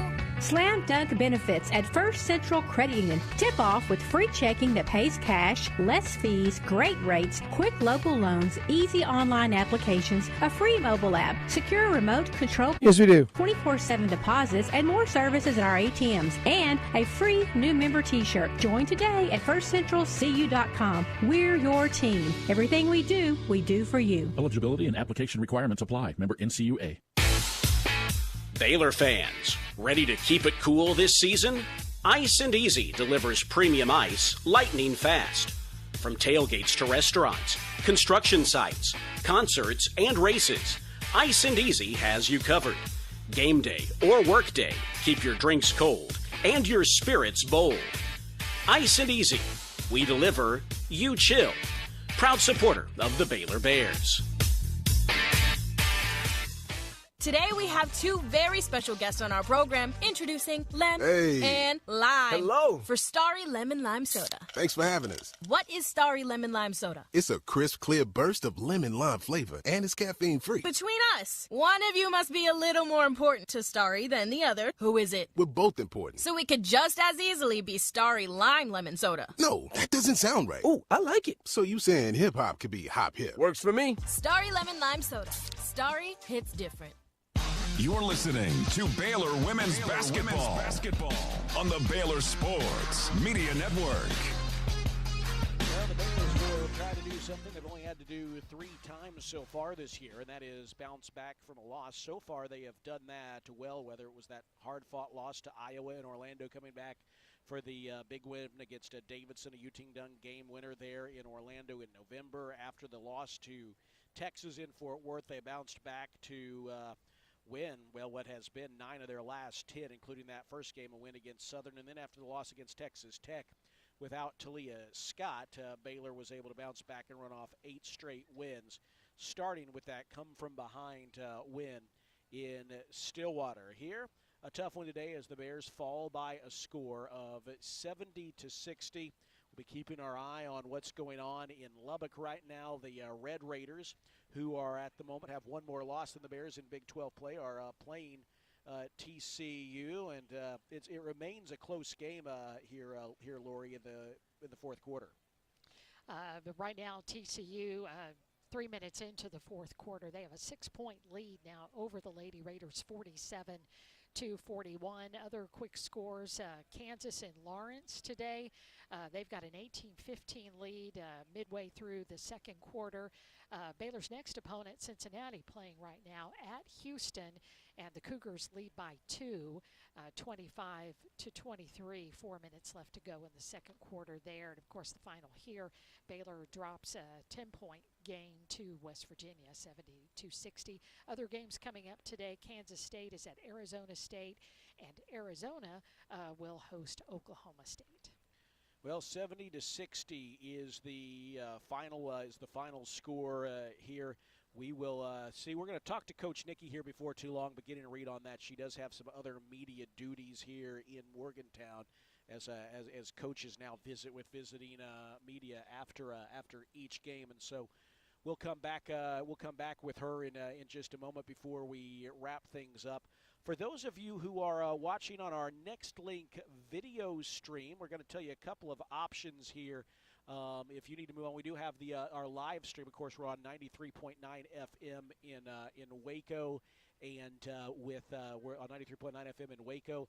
And you can also Google "Listen to Fox Sports 93.9 Central Texas," Fox Sports Central Texas, and you can find a link to listen there as well. We're going to keep the stream on, but we may be in a situation where we have to leave quickly and have to tear down a little bit early. So just give you that heads up. But for now, we're going to keep it up there as we await our visit with Coach Nikki following Baylor's 70-60 win over West Virginia today. We'll take a timeout and come back with more from Hope Coliseum in Morgantown after this here on the Baylor Sports Media Network. We don't just build trucks. We build something that's meant to last. That's why the 2026 Toyota Tundra isn't just built in Texas. It's built by Texas, which means the Tundra is built to tough it out and to take it easy. Built to carry tradition and to make new ones. Built to roll with the punches and to go the distance. Built stronger, built louder, built here. The 2026 Toyota Tundra. Built in Texas, driven everywhere. Test drive at your local Toyota dealer or visit Toyota.com today. Right now, qualified buyers get 2.99% APR financing for 72 months, plus $1,000 of Vengeance cash on a new 2026 Tundra. Toyota, let's go places. Feature availability. I can do it. See Toyota.com for offer details. Offer available in select states and ends 2/2/26. When you strive for greatness, you have a target on your back. And when it comes to finances, we're all targets for scammers. With the right game plan, you can protect yourself. Don't get faked by fraud. Here's a tip. No reputable company or government agency will ever ask you to pay them with gift cards, Bitcoin, or a person-to-person payment app. Scammers use these options because the money can't be traced. Just don't do it. This message is brought to you by Central National Bank. Have you been to the new location of Green Eye Associates yet? You'll still receive the same award-winning service and excellent care from Dr. Green and her dedicated optometrists and staff. But now conveniently located in Woodway right off of Highway 84. Come see the expanded optical showroom and be sure to ask about innovative services like IPL treatments for dry eye symptoms and the brand new sports vision technology. Green Eye Associates, the official optometrist of Baylor Athletics. Kids can now join the Baylor Cub Club, the official kids club of Baylor Athletics, presented by Green Eye Associates. Fans 12 and under can register cost of $25 and gain exclusive benefits and access to Baylor events. Members receive free admission to select events, exclusive giveaway access, and their own membership package. To register your Cub, please visit BaylorBears.com/Cub Club. Sign your Cub up today. Are you tired of slow internet? Are data caps and throttling making it impossible to stream your favorite shows and movies? If so, it sounds like it's time to switch to Nextlink Internet. With Nextlink, there are no data caps and no throttling, just super fast internet speeds, up to 1 gig over wireless in some areas. Plus, Nextlink is an official partner of Baylor Athletics. So don't wait another minute. Give Nextlink a call or go online to nextlinkinternet.com to see what special offers are available to you. Blazing fast internet is just a click or phone call away. Sick 'em, Bears. You're listening to Baylor Women's Basketball on the Baylor Sports Media Network. Back here in Morgantown, where the Bears drop a tough one today to West Virginia, 70-60, as the Mountaineers snap the Bears' 8-game winning streak. Baylor right now, one loss behind TCU in the Big 12 standings, hoping that Texas Tech can find a way to come back. They were down 6 a few moments ago, approaching the midway mark of the fourth quarter in Lubbock. You know, Lori, I think obviously this game was very frustrating. You flush what you can, but then you also look at the learning opportunity of it. I think that a game like this was very, you knew it was going to be difficult because West Virginia is good at turning teams over. I mean, they had TCU on the ropes and let them off here. You're hoping Baylor would find a way to kind of come back off the mat as well. But, we know that the depth, there's not as much experience depth behind some of the starters. You see the importance of them staying in. Once you get past Kyla Abraham, all of a sudden, you don't have as many who have experience. Yuting Dunn, Markayla Johnson have talent, but not the experience.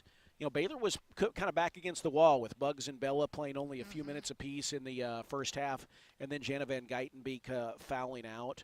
For Inez Gorianova, that's a tough spot to be put into, and you feel like she'll grow from that. She's prepared for this stage, but she's missed the last 2 years and only played a few minutes, and so you look at this as an unpleasant but also important learning opportunity. And right now the stinging part is, well, are we going to be in first place at the end of the day in the Big 12? We don't know. You might have to play comeback and not control your own destiny, but there's 8 games to go in Big 12 play, and Baylor has channeled losses well before they're going to have to do that again. Yes, and hopefully that the Baylor could do that. But, you reminded me then about when Buggs went out early and then Bella early in the second quarter. You don't have any room for error or anything to really knock you off your game just by the way that West Virginia plays. And that also was something that will, that's a tough spot for Baylor to be in without those 2 starters in the game for a significant part of that first half. And that's, that's tough too. We've seen Baylor be really good at foul discipline past couple of games, but we also have seen them not really take good care of the basketball. They average over 17 turnovers a game, and that West Virginia was just waiting for that right there. And they could ride their own home team, their home court advantage, and got to give it to the West Virginia fans because they never laid off. No, they never did. And they made this a home court advantage, which is exactly why Baylor needs to fill up Foster Pavilion and support the women. They're at the top of the Big 12. We're going to really need to be able to help them when they return back and make sure that we're behind them every step of the way, especially when we're at home. Not a lot of games left, and you think about Bella and Bugs, who stayed all 4 years at Baylor. Bella's already a Baylor graduate. You've got Jana Van Geitenbeek, who also has stayed 4 years after transferring from Stanford. She's working on her master's degree now. And we need to honor that kind of loyalty to Baylor University, because those young ladies bleed green and gold. And we need to really express our appreciation to them in such a rapidly changing state of athletics in college right now. So we need to express our appreciation to them. Help them when they need it. That's where the crowd can just really amp up a team and give them that extra push that they need, just like the Mountaineer fans did for West Virginia today. 70-60, the final. Mountaineers snap Baylor's 8-game winning streak. Next up for Baylor, a game against Cincinnati at Cincinnati as we continue this road swing. That'll be 5:30 tip-off. Note the early tip time, with that being an Eastern time zone game. 5:30 tip-off, 5 p.m. pregame. And then the Bears have 2 straight games at home. Both of them are big. Both of them are on national television. So you're going to want to really show out for those and support this team. As Lori said, the next one will be this coming Saturday evening, February 7th. That'll be a 5 p.m. tip-off against Arizona State. That game nationally televised on FS1. And then, the game you really circle when the season begins, TCU. That'll be on February the 12th. That is a Thursday night, and that will be a 6 p.m. tip. And if the Bears do indeed find themselves a game behind TCU at the end of the day, that's your chance to even things up. And you would like that kind of home court advantage that West Virginia saw today. Even though it was they're very annoying. I'm just going to say it like it is, Lori. At least through my eyes, through my ears, it was just annoying. But you know what? That's what they want. By the way, it is a 1-point game right now in Lubbock. TCU up by 1, 52-51, with 3:03 to play.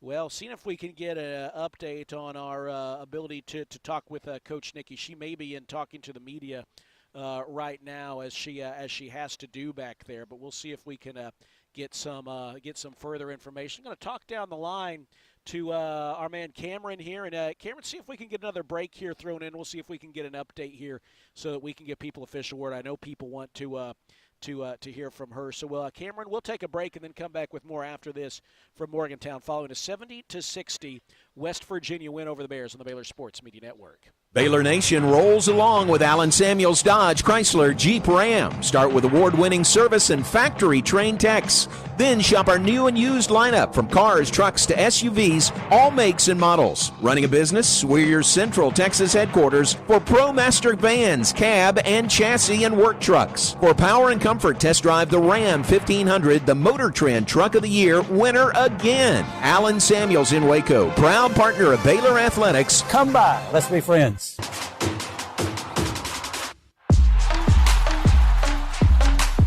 TFNB Your Bank for Life is a longtime supporter of Baylor Athletics. Find out why more Baylor fans are making TFNB their bank for life. Sign up for our Edge checking and get your own custom Baylor Bear debit card. With 6 convenient locations and an award-winning mobile app, banking has never been easier.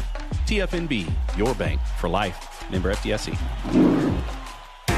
Have you been to the new location of Green Eye Associates yet? You'll still receive the same award-winning service and excellent care from Dr. Green and her dedicated optometrists and staff. But now conveniently located in Woodway, right off of Highway 84. Come see the expanded optical showroom and be sure to ask about innovative services like IPL treatments for dry eye symptoms and the brand new Sports Vision technology. Green Eye Associates, the official optometrist of Baylor Athletics.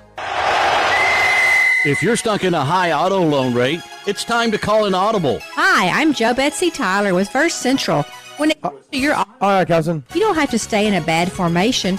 Call the right play. Refinance with First Central and get a lower rate, fast approvals, and a team that knows how to win local. Visit firstcentralcu.com and apply today. First Central Credit Union. Everything we do for you. Membership and loan policy requirements apply. Member NCUA. Premier ER and Urgent Care has all the convenience of urgent care with all the expertise of an ER, all under one roof. At every visit, be seen by ER-trained staff with on-site lab and CT, X-ray, ultrasound, and EKG. Here, you pay for the appropriate level of care that you receive, and we are in network with most major insurance providers. Premier ER and Urgent Care has 4 convenient locations serving Texas: San Marcos, Temple, Waco, and Woodway. To learn more, visit www.premier.care. When you strive for great, you have a target on your back. When it comes to finances, we're all targets for scammers. But with the right game plan, you can protect yourself. Don't get faked by fraud. Here's a tip. If you receive a call from someone claiming to be from a company, don't give them your personal information, ever. Unless you know them personally, hang up and call the company back on a verified number. This message is brought to you by Central National Bank. You're listening to Baylor Women's Basketball on the Baylor Sports Media Network.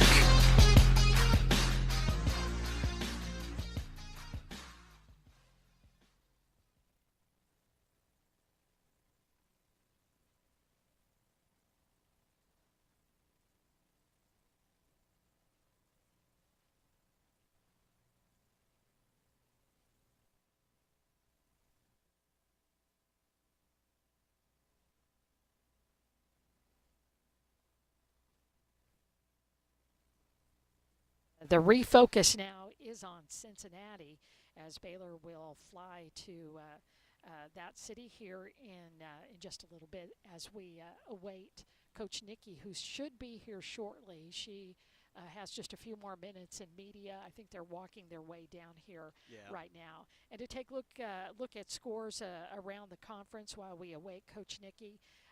Texas Tech has a 2-point lead over TCU, 1:41 left to go in that game in Lubbock. So Texas Tech and TCU coming down to the wire. Texas Tech has 3 losses in the Big 12 Conference, and Baylor and TCU started the day with 1 loss in the conference. Baylor now with 2 losses, and TCU possibly we'll see what happens as they wrap up this game. But again, Texas Tech leads TCU by 2, 1:13 left to go in that one. At halftime, Kansas leads Colorado 21-19. That's kind of a frigid score at halftime. And the Bearcats of Cincinnati, they are down to the Houston Cougars 35-31 at halftime. Well, if TCU wanted to do the Bears a solid, we would not complain about that. In fact, former Bear Danae Fritz just hit a free throw with 1:16 to go to put TCU up 3. We've got she's got one more coming there as she missed, so it remains a one possession ball game. I beg your pardon.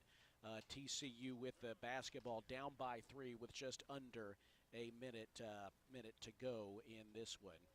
In fact, TCU now driving inside. They're going to try a game-tying 3 here, which they hit with 58 seconds to go. So it is a tie game in the final minute here in Lubbock. Waiting our visit with Coach Nikki Collin is ahead of Baylor's game now on Wednesday in Cincinnati against the Bearcats. That will be a 5:30 tip there from Cincinnati, and we'll be on the air at 5 p.m. From that one. Obviously, we're waiting here to see where Coach Nikki, we'll talk to her. And we'll have to make this quick because the team does have to, including us, get on a flight to Cincinnati.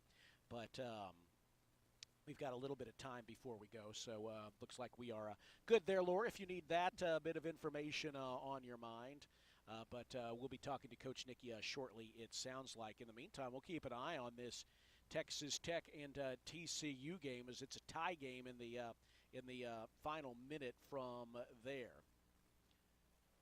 See some of the players coming out. Hopefully they can flush this loss. A tough one tonight here. Hopefully they can flush that. The team has done that in past games, and I think too, you talked about earlier, Laura, we talked a lot about turnovers and rebounding. Those have been areas that Coach Nikki and this coaching staff have talked about the team needs to improve, and they've won amidst that need for improvement.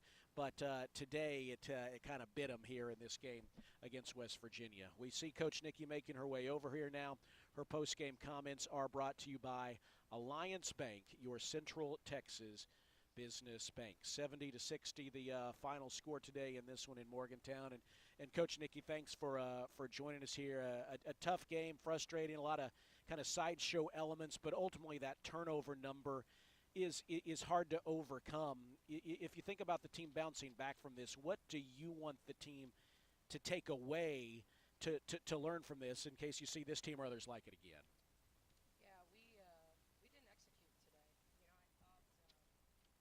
My apologies. We have a technical issue here. Can we switch? My apologies. We'll switch headsets with you. For some reason having an issue with that one.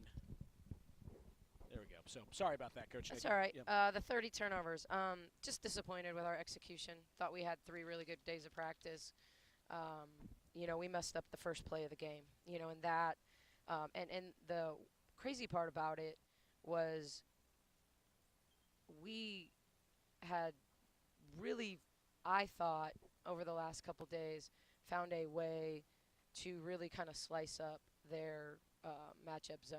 And that doesn't account for the turnovers against the press. But I just thought even that first play where we didn't throw it to the right person and make the read, and for them to kind of run a counterplay to that in the third quarter, the one possession we went to zone and hit a 3, was like really frustrating because I thought our girls had drilled it really well. We drilled it. We'd played it 5-on-5, and I thought they really understood it. And I think that when you get an environment like this and you play against a team, and look, we don't play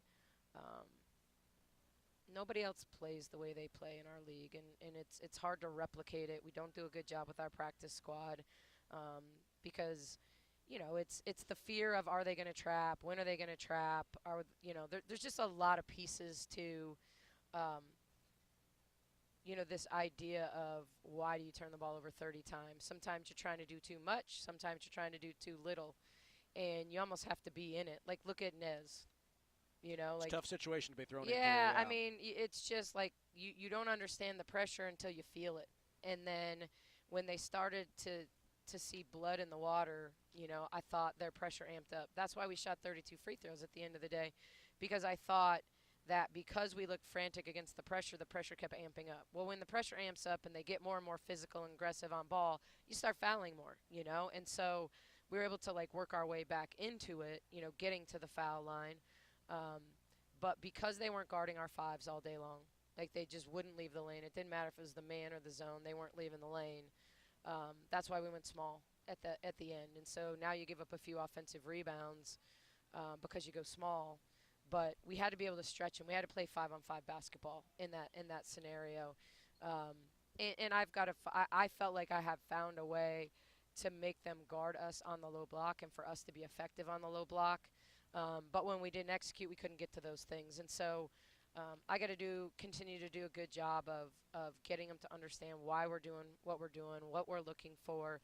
And this is a team that turns you over more than you regularly turn it over. But we've always been able to handle it well enough to not make that the reason we don't have a chance to win at the end. And this is the first time we've lost to them, which hurts. But I was actually surprised. I was surprised at how uncomfortable Jana looked, because I thought in her minutes she played here 2 years ago, she looked a lot more confident and comfortable. But she also had Jada or Sarah alongside of her, and so she was kind of playing more that secondary ball handling role rather than primary. So believe me, if we play them in the conference tournament, we'll look different. But just disappointed with our execution. I thought our effort was great. I don't think we ever stopped playing hard. I don't think we didn't compete. We didn't do a good job of getting it to the most open person, whether it was the press, the zone, man, whatever. Well, you've talked to, as we've talked, you've talked to the media. I feel like if there's a couple areas that you've harped on have been ball security and rebounding. A couple areas West Virginia won decisively today. As you look to the team, responding, the team's won games even at times when they've been out-rebounded, turned the ball over. This team's responded well to losses this year. What do you want them to take away from this? And, I mean, obviously it seems to me those are a couple areas you want to see the team improve on. Well, the reality is, I would love to have stayed with one loss in this league. I thought that's what we were going to walk away from tonight and get on that plane and feel really good about where we were at.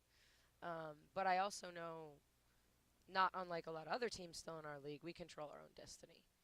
And so when you have these type of games, which we haven't had in a while, it's how you respond, you know, and getting them to understand that the Cincinnati team we're playing on Wednesday is not the Cincinnati team we played a year ago in Foster and made 18 threes. You know, they're young, but they're really talented and they're really competitive. And so it really is about, as cliche as it sounds, it's like how do you rebound when you don't do the things that you need to do to win? And the foul trouble hurt us. I thought we hung on. I thought, you know, there were certain things we did effectively, but the foul trouble hurt us. Jana fouling out, Bugs and Bella being in foul trouble. I mean, you look at Bella's 25 minutes, we were +2. Jana, we were +1. You know, like we just had these lulls when we had to go real deep to our bench with people that haven't played against that pressure before, that we struggled. Well, Coach Nikki, we appreciate your time. Thanks very much, and look forward to seeing you in Cincinnati. All right, thank you. Thank you. Bears head coach Nikki Collin with her post-game comments following a 70-60 loss today to West Virginia in Morgantown. That'll wrap things up. Hope you can join us on Wednesday evening. Note the early start time with it being an East Coast game, 5 o'clock pregame, 5:30 tip from Cincinnati as the Bears, winners now of 8 of their last 9, look to bounce back today from a 70.